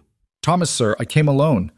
Kaylin glanced at Seraphina, and she saw the calculation in his eyes. Thomas, the head of security who might be the traitor. This could be a trap, but they needed information. Kaylin opened the door, staying positioned where he could react if needed. Thomas stepped inside, and he looked rough, unshaven, exhausted, his usually immaculate uniform disheveled. "Your Grace, thank God. We thought you were dead. When you didn't return last night and then reports came in about the estate," he stopped, noticing Seraphina. "Your Grace, you're both safe." "Are we?" Kaylin's voice was cold. "How did you find this location, Thomas?" "I've served with you for 8 years. I know all your safe houses." Thomas's eyes were steady, unflinching. "And I know when something's wrong. Someone leaked your plans about Morrison's estate. There was an ambush waiting. And you're sure you weren't the leak?" Thomas's face went hard. "Sir, I've taken bullets for you, bled with you. If I wanted you dead, there were 100 easier ways than an elaborate setup at a dead man's estate." He paused. "But I know how this looks. You can't trust anyone right now. So here." He pulled out a pistol and handed it to Kaylin grip first. "If you think I'm the traitor, shoot me now. Better that than spending days wondering." His voice was absolutely sincere. "But if you believe me, then we have work to do, because I found the real leak." Kaylin took the pistol, but didn't lower it. "Explain. Your valet, Marcus Thorne." Thomas spat the name. "I got suspicious after you left yesterday. Started checking movements, correspondence, found messages hidden in his quarters, coded reports to someone in Morrison's network. He's been feeding them information for months. Seraphina's blood went cold. Marcus Thorne, the same first name as her former fiancé, probably coincidence, but it felt like cosmic mockery. "Where is he now?" Kaelin asked. "Fled. Probably realized the estate ambush failed and you'd investigate." Thomas pulled out papers. "But I have copies of his correspondence. Names, meeting locations, payment records. He's part of a larger cell, at least 6 others working to protect Morrison's network." Kaelin took the papers, scanned them quickly. His jaw tightened. "Some of these names are people I've trusted for years." "Yes, sir." Morrison was thorough. He planted people in key positions throughout the city. Your household, other noble families, government offices. They're all coordinating now to contain the damage from his arrest and death. "They're too late," Seraphina said. "We've already leaked the documents. By noon, every newspaper in the city will have Morrison's files." Thomas's eyes widened. "That's bold and incredibly dangerous. Those newspapers will come under immediate pressure to suppress the story." "Which is why we sent it to multiple outlets simultaneously," Kaelin said. "They can't suppress them all. Even if half refuse to print, the others will carry it. Then you've just declared open war." Thomas looked between them. "Morrison's network will come after you with everything. No more subtle ambushes. They'll make it obvious. Public attacks, assassinations, legal warfare. Your lives are going to be hell until either they're destroyed or you are." "Good," Seraphina said flatly. "I prefer my enemies where I can see them." Thomas actually smiled at that. "You're a lot like him, Your Grace. Your father, I mean. He had that same fire, couldn't stand injustice. Even when opposing it was dangerous." He sobered. "I served with him briefly during a supply audit. Good man. Didn't deserve what happened." Something in Seraphina's chest tightened. "You knew my father?" "Briefly, but I remember him. He'd have been proud of what you're doing, finishing what he started." Thomas looked at Kaelin. "Sir, if you're staying in the city to see this through, you'll need protection. Real protection, people you can trust. I can assemble a team, men I served with in the war, ones who owe loyalty to you personally, not to position or money." "Do it," Kaelin said immediately. "How long?" "Give me 6 hours. I'll have 10 good men by afternoon." Thomas moved toward the door, then paused. "For what it's worth, what you're both doing, it's right. The kingdom's been rotting from the inside for years. Morrison was just one tumor. You're cutting out the whole cancer. That's going to hurt, but it's necessary." After he left, Seraphina turned to Kaelin. "Do you believe him?" "About being loyal, yes. About my father, also yes.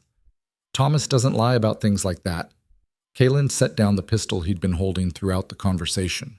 "Besides, if he'd wanted us dead, he had a clear shot.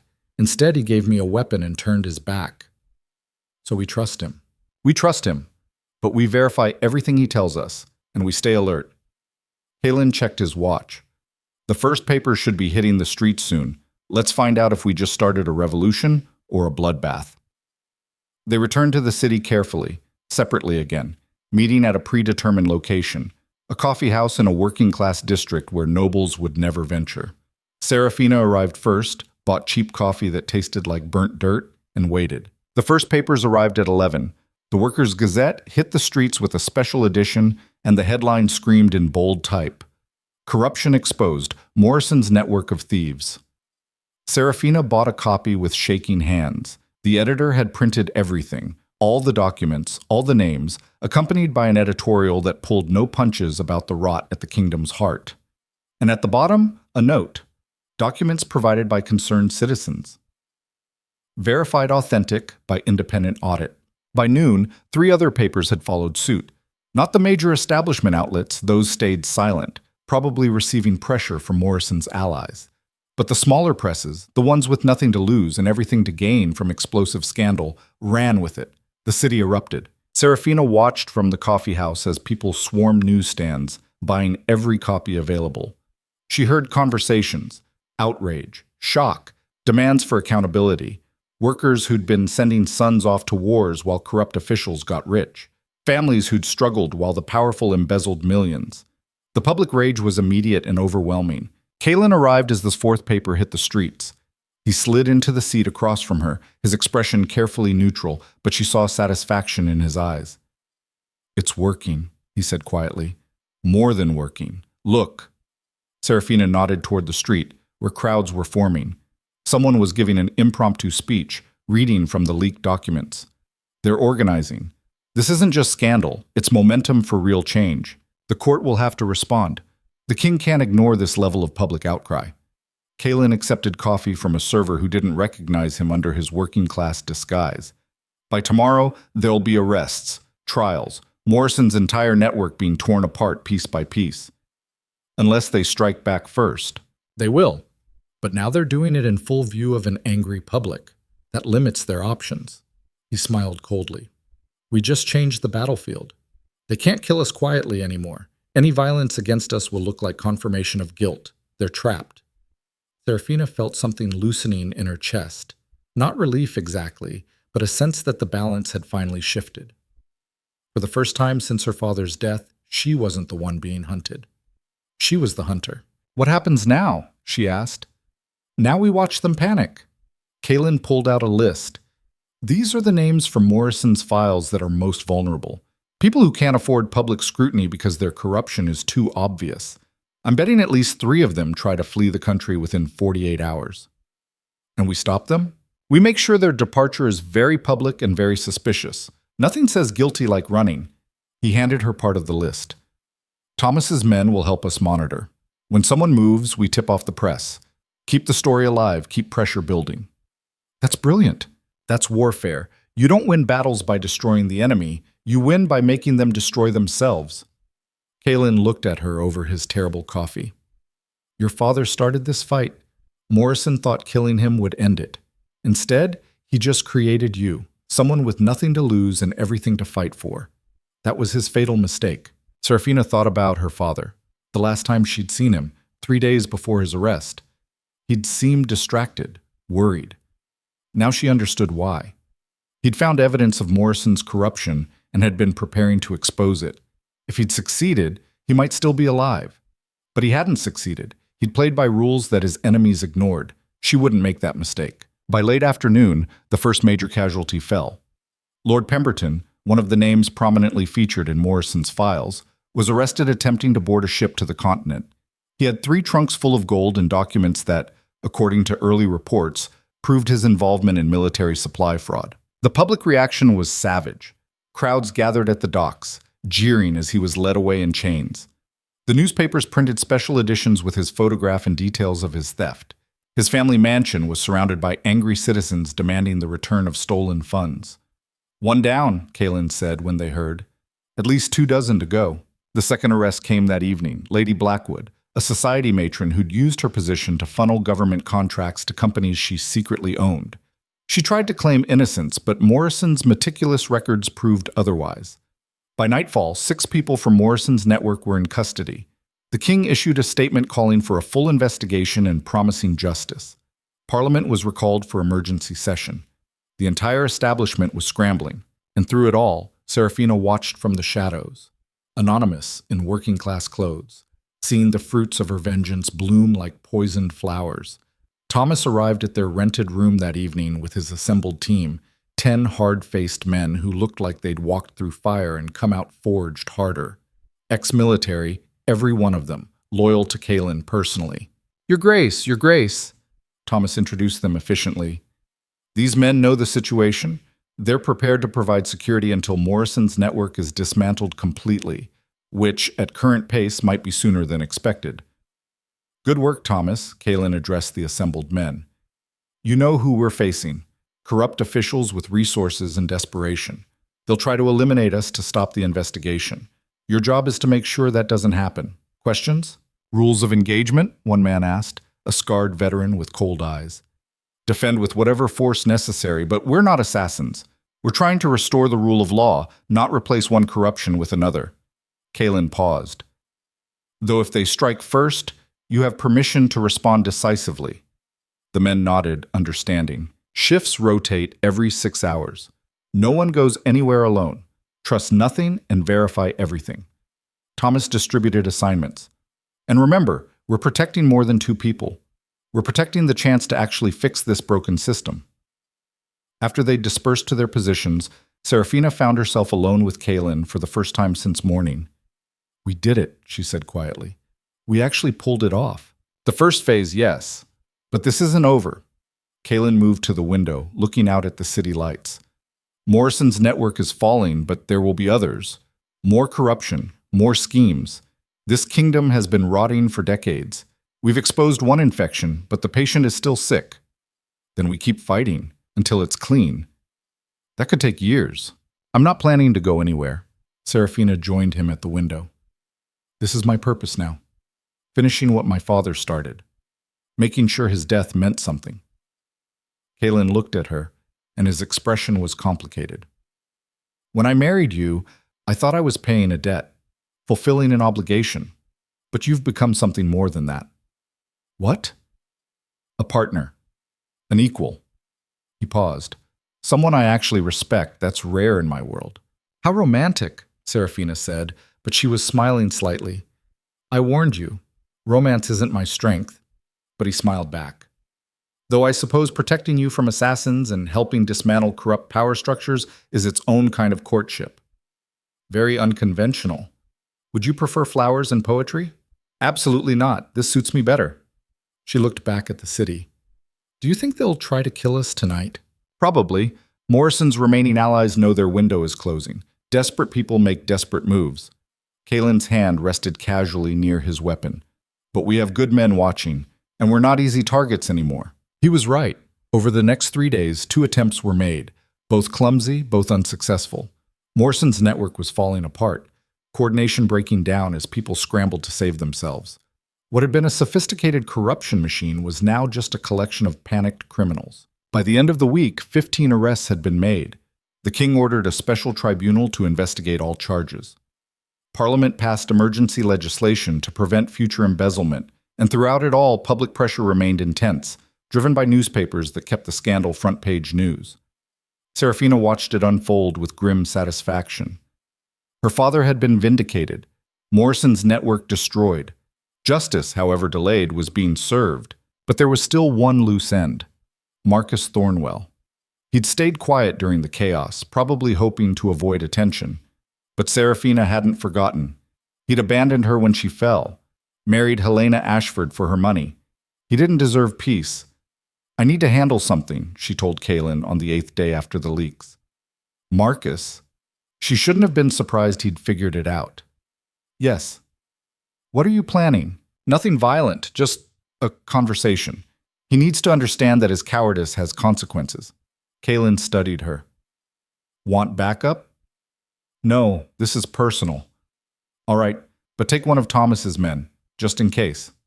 She agreed, and that afternoon found herself approaching the Thornwell family's city residence. Marcus and Helena had moved there after their wedding, a rushed affair following the scandal at the ball. Rumor said the marriage was already troubled. Seraphina sent in her card. Let them sweat while they decided whether to receive her. 10 minutes later, she was shown to a sitting room where Marcus waited, looking considerably less confident than last time she'd seen him. "Seraphina, or should I say, Your Grace?" His smile was strained. "To what do I owe this unexpected visit?" "I thought we should talk, clear the air." "There's nothing to clear. We both moved on."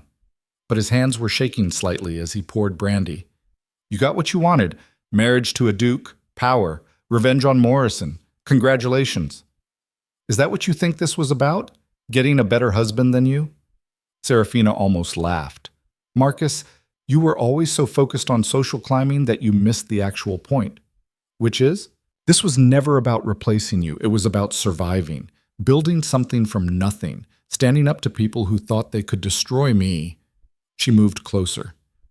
"You abandoned me because I was inconvenient.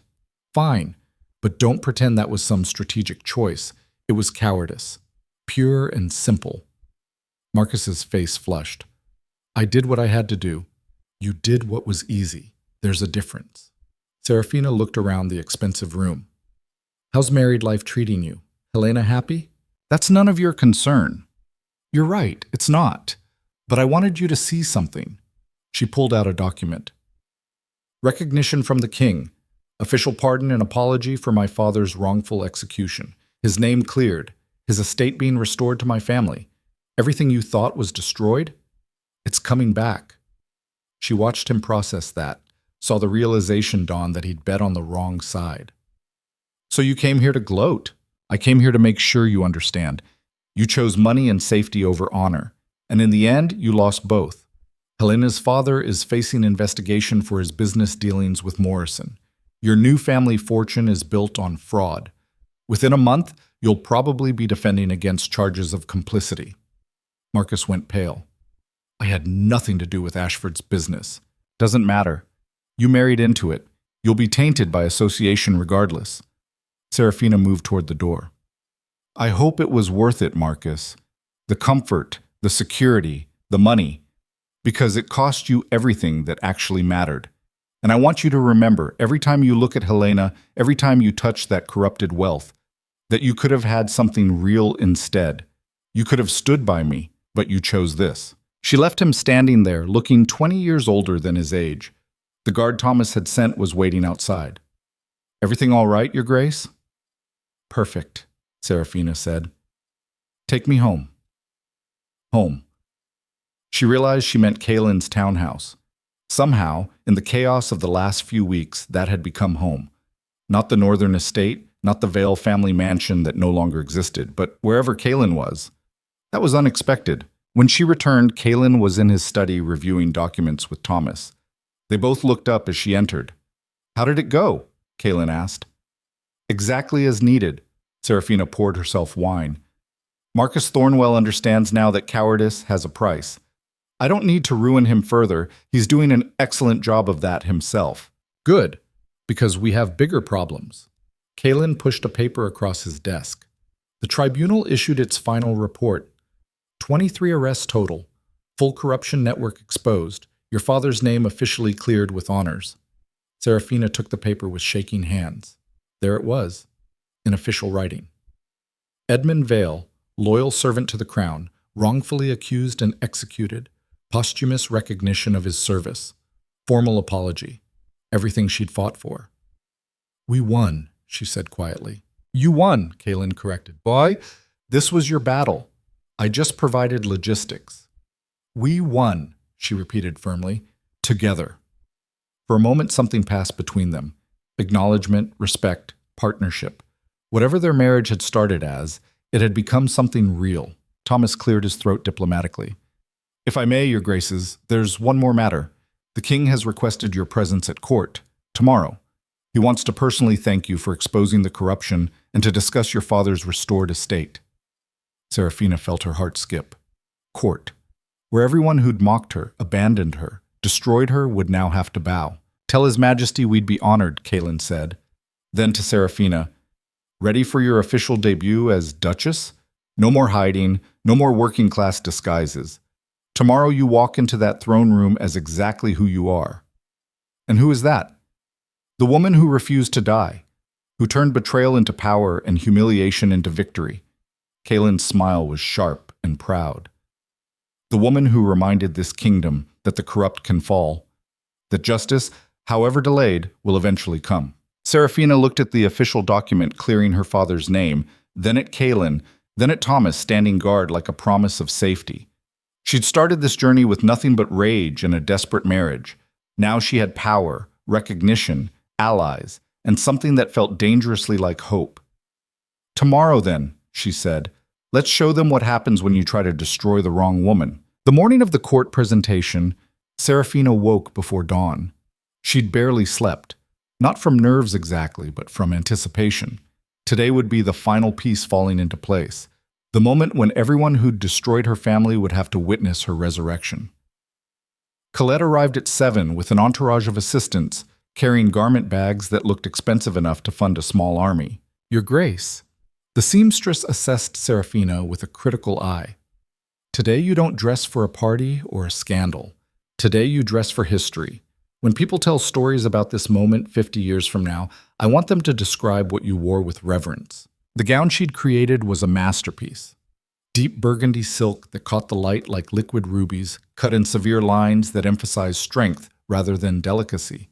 No excessive embellishment, no apologetic softness, just power rendered in fabric. It's perfect, Seraphina breathed. Of course it is. I don't make mistakes. Colette began the complex process of fitting. Now hold still. We have 2 hours to transform you from merely beautiful into absolutely unforgettable. By 9, Seraphina barely recognized herself in the mirror. The gown fit like armor. Her hair was swept up in an elaborate style that somehow looked effortless. The sapphire necklace Kaelin had given her, his mother's, rested at her throat like a statement of legitimacy. She looked like a duchess. More than that, she looked dangerous. Kaelin was waiting downstairs in full formal military dress, his medals gleaming against the dark fabric. When he saw her, something flickered in his expression. "You'll terrify them," he said. "Good. I meant it as a compliment." He offered his arm. "Ready to make history?" "I've been ready since the night you found me in that warehouse district." She took his arm, feeling the solid strength beneath the fabric. "Let's go remind everyone who tried to bury me that I'm very much alive." The carriage ride to the palace was surreal. Streets they passed were crowded with people. Word had spread about the royal recognition ceremony. Citizens lined the route, some jeering at the nobles in their fancy carriages, others cheering when they recognized Kaelin's crest. "They're treating this like a spectacle," Seraphina observed. "It is a spectacle. The king is making a statement by honoring you publicly, proving that the crown stands with justice, not corruption. It's political theater, but effective theater." Kaelin nodded toward the crowds. "Those people want to believe their kingdom can be better. You're proof that it might be possible." "No pressure, then."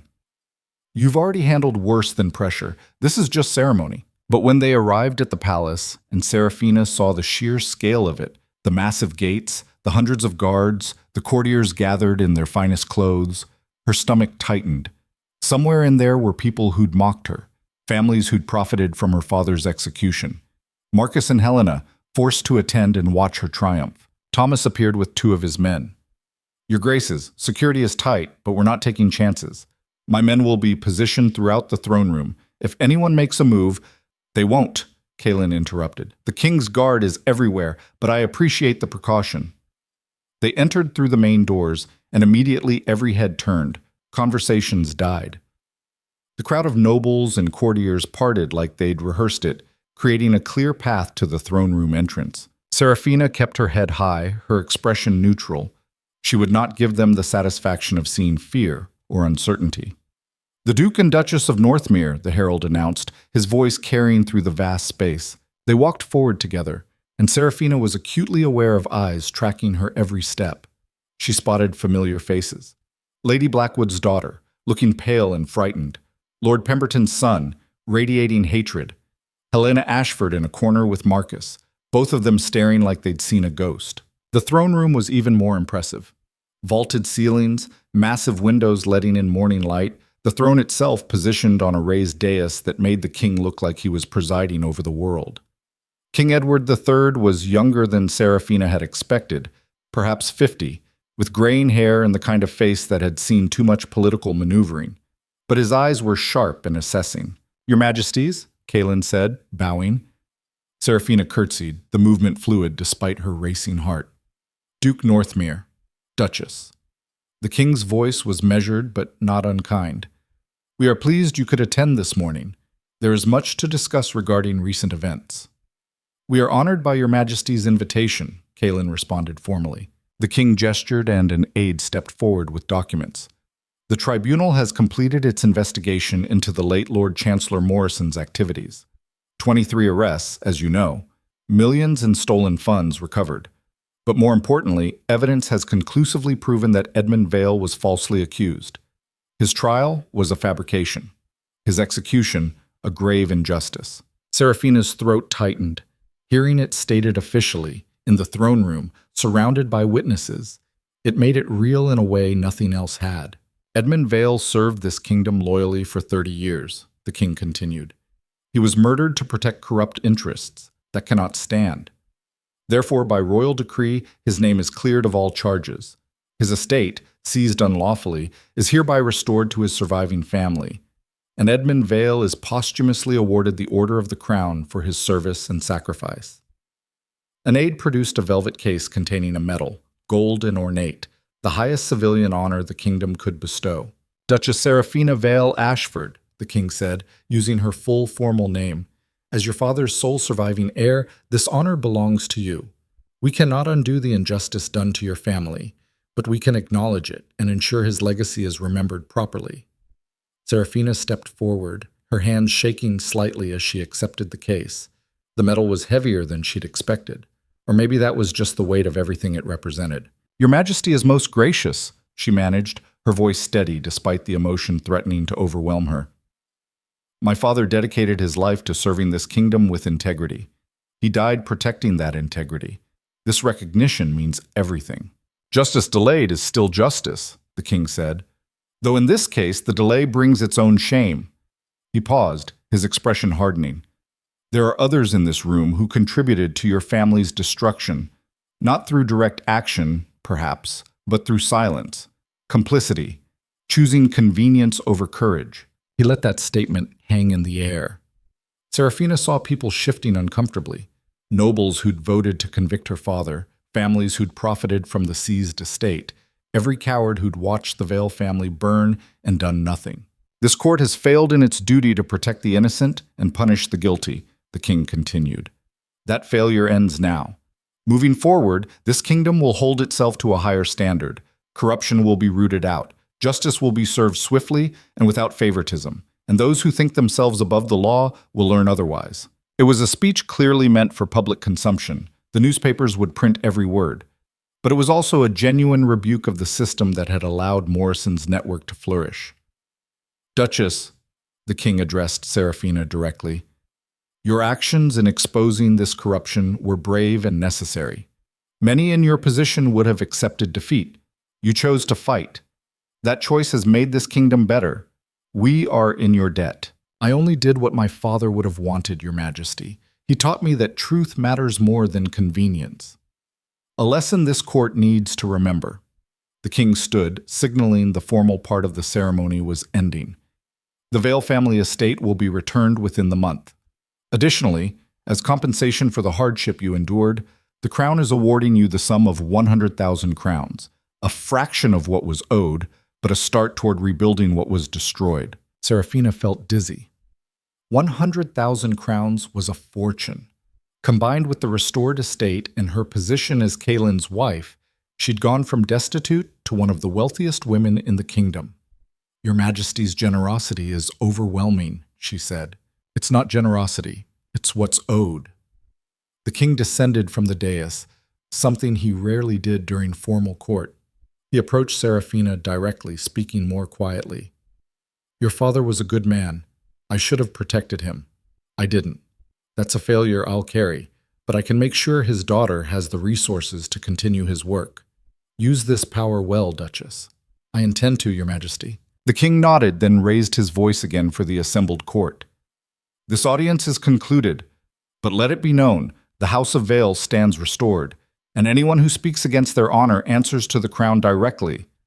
It was a warning, clear and unambiguous.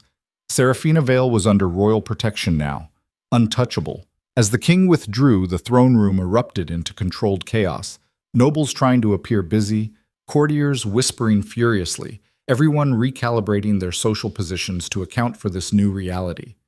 Kaelin's hand found Seraphina's elbow. Well done. You didn't faint, cry, or say anything politically damaging. I'm impressed. I wanted to do all three, she admitted quietly. I know, but you didn't. That's strength. He guided her toward a side exit. Now comes the hard part, the social gauntlet. Everyone who ignored you when you fell will now want to pay their respects. It's going to be insufferable. He was right. The moment they stepped into the reception hall, they were swarmed. Your Grace, what a triumph! Duchess, so good to see you looking well. We always knew there was something wrong about that trial. Lies. All of it. These were the same people who'd turned their backs when she needed help. Now they circled like sharks, trying to position themselves favorably with someone who'd just gained massive royal favor. Seraphina smiled and made polite conversation, but inside she was keeping score. She would remember every false congratulation, every insincere compliment. and when the time came, she would repay their loyalty accordingly. Lady Pemberton, whose husband was currently awaiting trial for fraud, approached with desperation in her eyes. Duchess Seraphina, I must speak with you. My husband, you see, he's been caught up in this terrible business with Morrison, but he's not truly guilty. If you could perhaps speak to the tribunal, explain that he was merely following orders to steal from military supplies? Seraphina kept her voice pleasant, but cold. Interesting defense. I'll be sure to mention it at his trial. Lady Pemberton paled. I didn't mean... You meant exactly what you said. Your husband profited from corruption that cost soldiers their lives. He deserves whatever punishment he receives. Seraphina leaned closer. And Lady Pemberton? I remember very clearly that you were one of the first people to cut me at social events after my father's arrest. You called me tainted. So don't expect mercy now. You showed me none when I needed it. She walked away, leaving the woman standing there looking stricken. That was harsh, Kaelin murmured. That was honest. I'm done pretending to be nicer than I am. Good. Nice gets you nowhere in this world. Effective gets you everything. They continued through the reception, Seraphina deflecting insincere well-wishers and identifying the few people who seemed genuinely pleased by her father's vindication. Those people she would remember positively.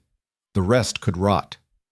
Then she saw them. Marcus and Helena, trapped by social obligation to attend but clearly wishing they were anywhere else. Helena's dress was expensive but somehow looked cheap. Too much lace, wrong color for her complexion. Marcus had gained weight, his face puffy and unhappy. They saw Seraphina at the same moment she saw them, and for a second everyone froze. Then Helena did something stupid. She started to turn away, deliberately cutting Seraphina in public. Helena Ashford Thornwell, Seraphina said clearly, her voice carrying. Surely you're not leaving before paying respects to the Duchess of Northmere? That would be terribly rude. Every head nearby turned. Helena had no choice but to turn back, her face flushing red. Your Grace, she said stiffly. Congratulations on your father's vindication. Thank you. It's been quite a journey. Though I suppose you've had an interesting journey too. Married life treating you well? It was a loaded question. Everyone in society knew the Thornwell marriage was troubled. Marcus's gambling debts, Helena's father facing prosecution, the rushed wedding that reeked of desperation. We're very happy, Helena lied. I'm sure you are. Marcus always did value financial security over everything else. Seraphina turned to Marcus directly. Speaking of which, I hear the Ashford Shipping Company is under investigation. Something about falsified cargo manifests and unpaid tariffs? That must be stressful for you. Marcus's jaw tightened. Family business difficulties are private matters, Your Grace. Of course. Though privacy becomes difficult when the king's auditors are involved. She smiled sweetly. I do hope everything works out. It would be terrible if your new fortune turned out to be as unstable as my old one was. Full circle, as it were. She could see the realization dawning in his eyes. She'd engineered this. The investigation into Ashford Shipping hadn't been coincidence. She'd made sure the tribunal examined every business connected to Morrison's network, including the Ashfords. You vindictive, Marcus started. Careful, Kaelin interrupted, his voice quiet but carrying a threat. You're speaking to my wife. I'd hate for this conversation to become even more unpleasant. Marcus snapped his mouth shut. He might be stupid, but he wasn't suicidal. You didn't pick fights with the Duke of Northmere in public. Enjoy the rest of your day, Seraphina said pleasantly. I'm sure it will be memorable. As they walked away, she felt Kaelin's approval like warmth against her side. That was better than harsh, he said. That was perfect. Publicly civil, privately devastating. You're learning. I had good teachers. She spotted Lord Crowley across the room, looking older and more tired than ever. Excuse me a moment? She approached the old lord, who looked genuinely surprised to see her. Your Grace, I didn't expect you to acknowledge me after you helped convict my father? No, probably not. Seraphina studied him. But you also helped bring down Morrison, testified against him, gave me the evidence I needed, so I suppose we're even. I'll never be even. What I did was cowardice followed by courage. The cowardice can't be undone, but the courage counts for something. She paused. My father believed people could be better than their worst moments. I'm trying to believe that too. So here's your second chance, Lord Crowley. Use the rest of your career to actually serve this kingdom properly. Make the next 40 years count more than the last 40. Crowley's eyes were wet. You're more forgiving than I deserve. I'm not forgiving, I'm pragmatic. You're more useful to me alive and working for reform than destroyed. She glanced around the reception hall. This court is still full of corruption. Morrison's network is broken, but the culture that enabled it remains. Help me change that culture, and maybe your conscience can rest eventually. I will, I swear it. Good. Now, if you'll excuse me, I have about 100 more false congratulations to endure. The reception lasted 3 more hours. 3 hours of political maneuvering, careful conversations, and constantly being watched. By the time they finally escaped, Seraphina was exhausted in a way that had nothing to do with physical tiredness. I hate these events, she said as their carriage pulled away from the palace. Everyone does, but they're necessary. Power isn't just about having resources, it's about being seen to have resources. Today, everyone saw that you have the king's favor, massive wealth, and a duke willing to destroy anyone who threatens you. Kaelin looked satisfied. Morrison's remaining allies will think twice before moving against us now. Good, because I'm tired of looking over my shoulder. Unfortunately, that's part of this life. Power makes you a permanent target. He pulled out a flask, offered it to her. But at least now you're a target with protection. Seraphina drank, letting the whiskey burn away some of the tension. What happens next? Morrison's network is destroyed. My father is vindicated.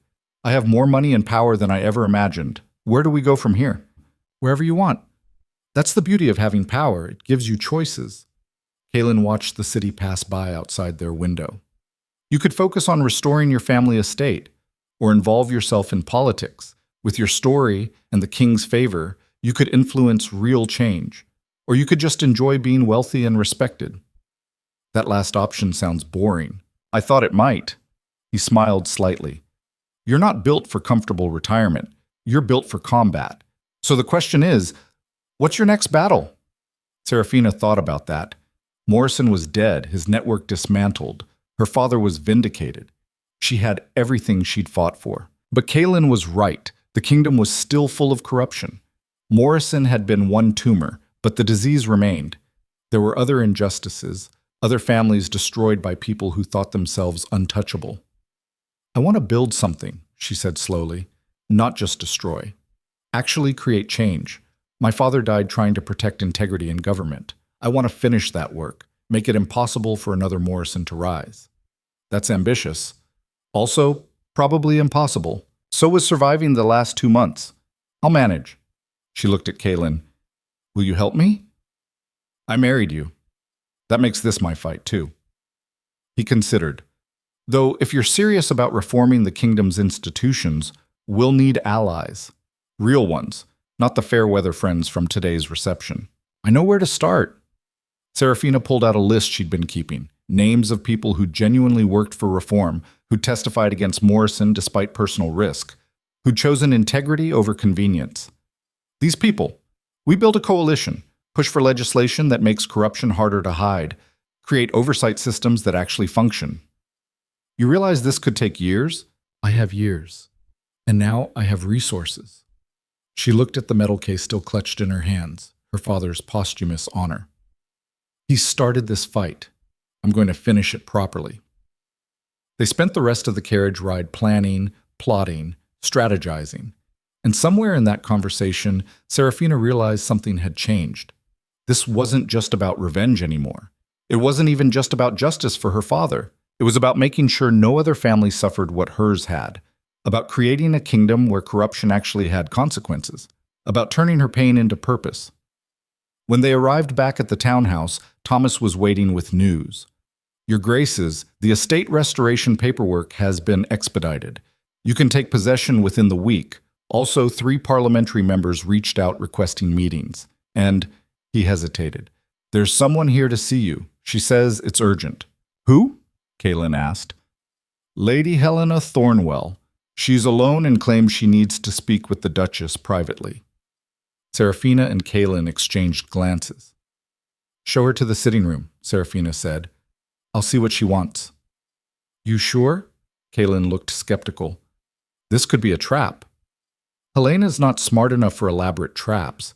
Besides, I'm curious what could be so urgent that she'd come here. Helena was waiting in the sitting room, looking nothing like the confident woman from earlier receptions. Her eyes were red from crying, her expensive dress wrinkled. She stood when Seraphina entered. Thank you for seeing me. I wasn't sure you would. I almost didn't. Seraphina remained standing, not offering hospitality. What do you want, Helena? I need help. The words came out desperate. My father's business is collapsing. The investigation, the frozen assets, the suppliers refusing to work with us. We're going to lose everything. And Marcus, She stopped, struggling. He's not who I thought he was. The gambling, the debts, the affairs. I made a terrible mistake marrying him. And you're telling me this why? Because you're the only person with enough influence to help. If you spoke to the tribunal, if you explained that my father wasn't truly part of Morrison's inner circle, but he was part of it, Seraphina cut her off. Your father knowingly used his shipping contracts to move Morrison's embezzled funds.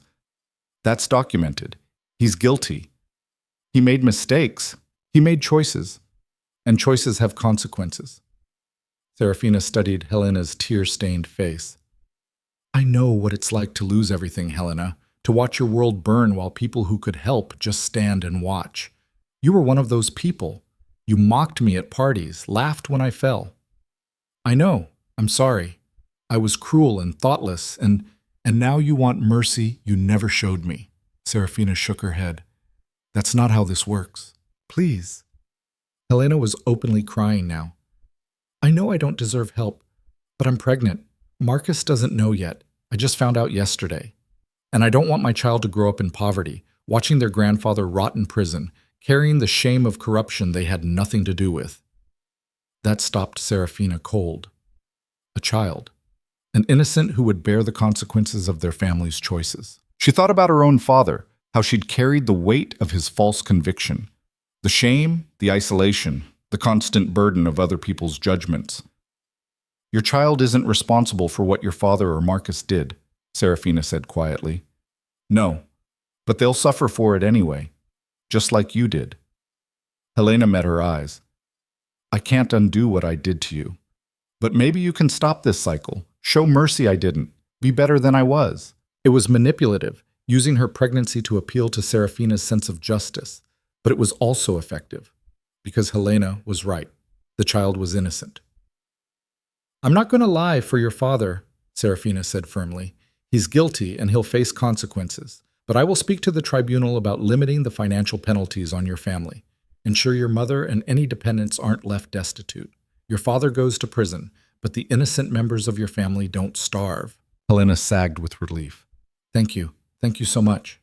Don't thank me. Just remember this feeling the next time you see someone falling. Remember what it's like to need help desperately. And maybe, when you have power again someday, you'll choose to be kinder than you were to me. I will. I swear it. After Helena left, Kaylin appeared in the doorway. You helped her. I helped her innocent child. There's a difference. Seraphina poured wine, her hand still steady despite the emotional weight of the conversation. Helena made her choices. So did her father. But punishing children for their parents' sins? That's exactly what happened to me. I won't perpetuate it. You're more forgiving than I am. I'm not forgiving.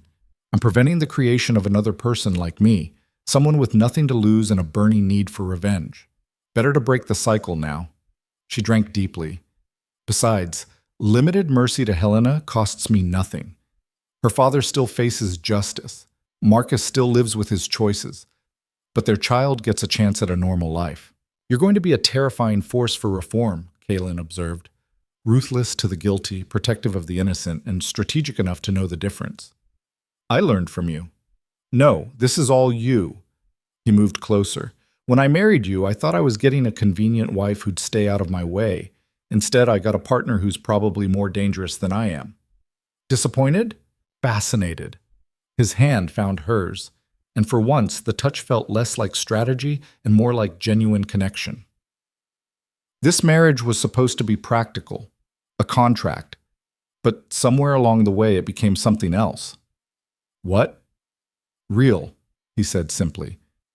You're not just the woman I married out of obligation anymore. You're someone I actually respect, trust, maybe even, he paused, like the next word was difficult.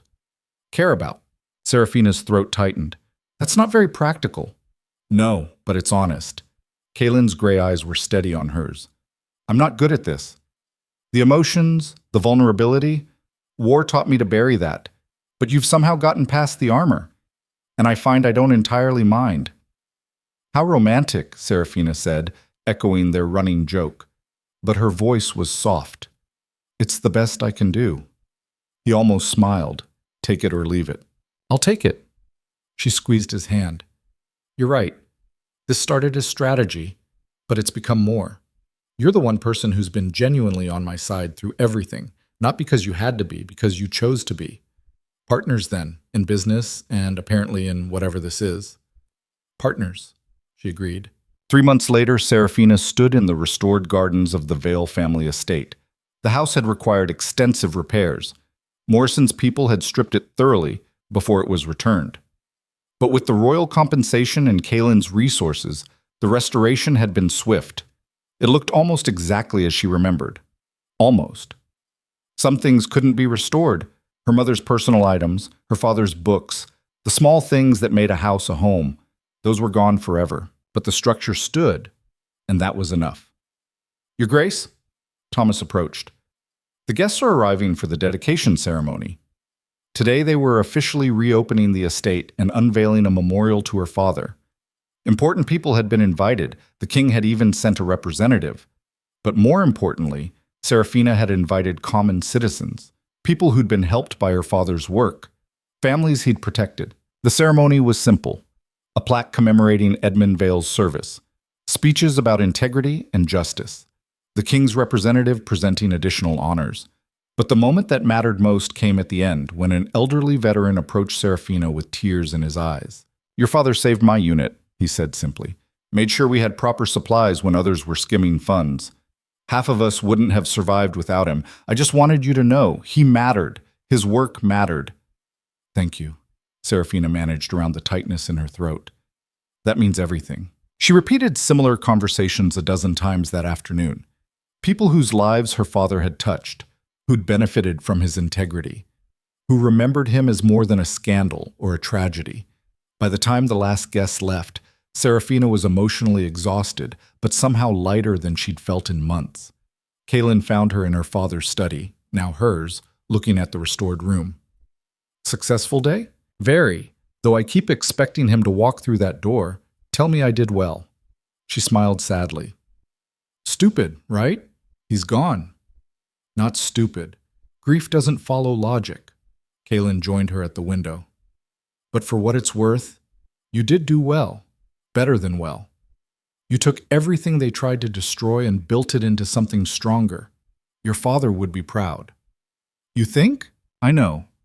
Because I'm proud. And I'm much harder to impress than a man who valued honor and integrity. He handed her a document. Speaking of which, the first of your reform bills just passed preliminary vote in Parliament, the Transparency in Government Funding Act. It mandates public disclosure of all major financial transactions and creates independent oversight. Everything your father died trying to achieve. Seraphina took the document with shaking hands. It passed with significant support. Turns out public outrage over corruption is an excellent motivator for reform. He smiled slightly. You started this with revenge, but you're finishing it with actual systemic change. That's more impressive than just destroying your enemies. I destroyed them too, though. You did, efficiently and thoroughly. He looked satisfied. Morrison's entire network is gone. The corrupt officials are in prison. The ones who escaped justice lost everything else, and you're positioned to make sure it doesn't happen again. That's victory, Seraphina. Complete, total victory. She thought about that.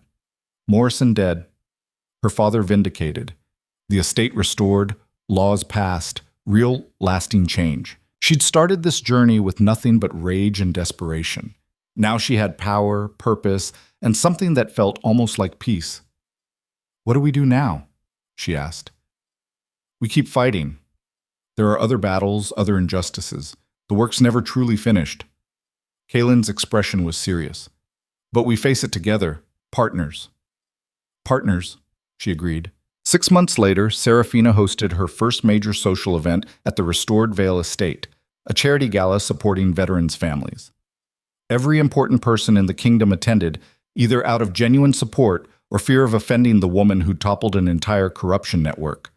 She stood at the top of the grand staircase in a gown that Colette had declared her masterpiece, the sapphire necklace at her throat, Kaylin beside her in formal dress. Below, the ballroom was full, nobles mingling with common citizens in a deliberately democratic mixture, music playing, champagne flowing, money being raised for worthy causes. It was everything a high society event should be, except this time, Seraphina controlled it completely. "Ready?" Kaylin asked. "For what?" "To walk down those stairs and remind everyone assembled exactly who you've become." Seraphina looked at the crowd below. She saw Lord Crowley, now actively working on anti-corruption legislation. Thomas and his men, positioned discreetly as security. Helena, showing her pregnancy now, having divorced Marcus and started rebuilding her life with actual integrity. Journalists who'd printed her leaked documents, now covering her charity work. And scattered throughout, people who'd abandoned her, who'd mocked her, who'd thought she was finished. All of them watching now, all of them forced to acknowledge that Seraphina Vale hadn't just survived. She'd conquered. "I'm ready," she said. They descended together, and the crowd spontaneously broke into applause. Not polite society applause, genuine recognition and respect. The woman who'd lost everything had become the woman who could take everything away, who commanded rooms and passed laws and stood beside a duke as his equal. More than survived, more than endured. She transformed betrayal into power, humiliation into dominance, loss into absolute, undeniable victory. And as the applause continued, Seraphina felt something she hadn't experienced since before her father's arrest. Pride. Not in what she'd destroyed, though that destruction had been necessary and satisfying, but in what she'd built. A life that mattered, purpose that extended beyond revenge, power used to protect rather than merely punish. Her father had taught her that integrity was worth fighting for. She'd proven it was worth surviving for, too. Later that night, after the guests had left and the estate was quiet, Seraphina found herself in the garden where she'd played as a child. Kaylin joined her, 2 glasses of wine in his hands. "Successful evening," he said, handing her one. "Very. We raised enough to support 50 families for a year." She sipped the wine, tasting victory and possibility. Not bad for someone who was supposed to be destroyed. "You were never going to be destroyed. I saw that the first night we met." Kaylin looked at her in the moonlight. "You had this look in your eyes, like you were already planning how to burn down everyone who'd hurt you. I knew then you'd be dangerous. And you married me anyway. I married you because of it. Dangerous people accomplish things. Safe people just survive." He set down his glass. "And for what it's worth, this thing between us, it started as convenience, but it's become more than that. You know that, right?" "I do." Seraphina turned to face him fully. "You're the one person who's seen me at my absolute worst and decided I was worth fighting for anyway. Not because I was noble or good or deserving, just because you believed I could be something more than my circumstances. You proved me right.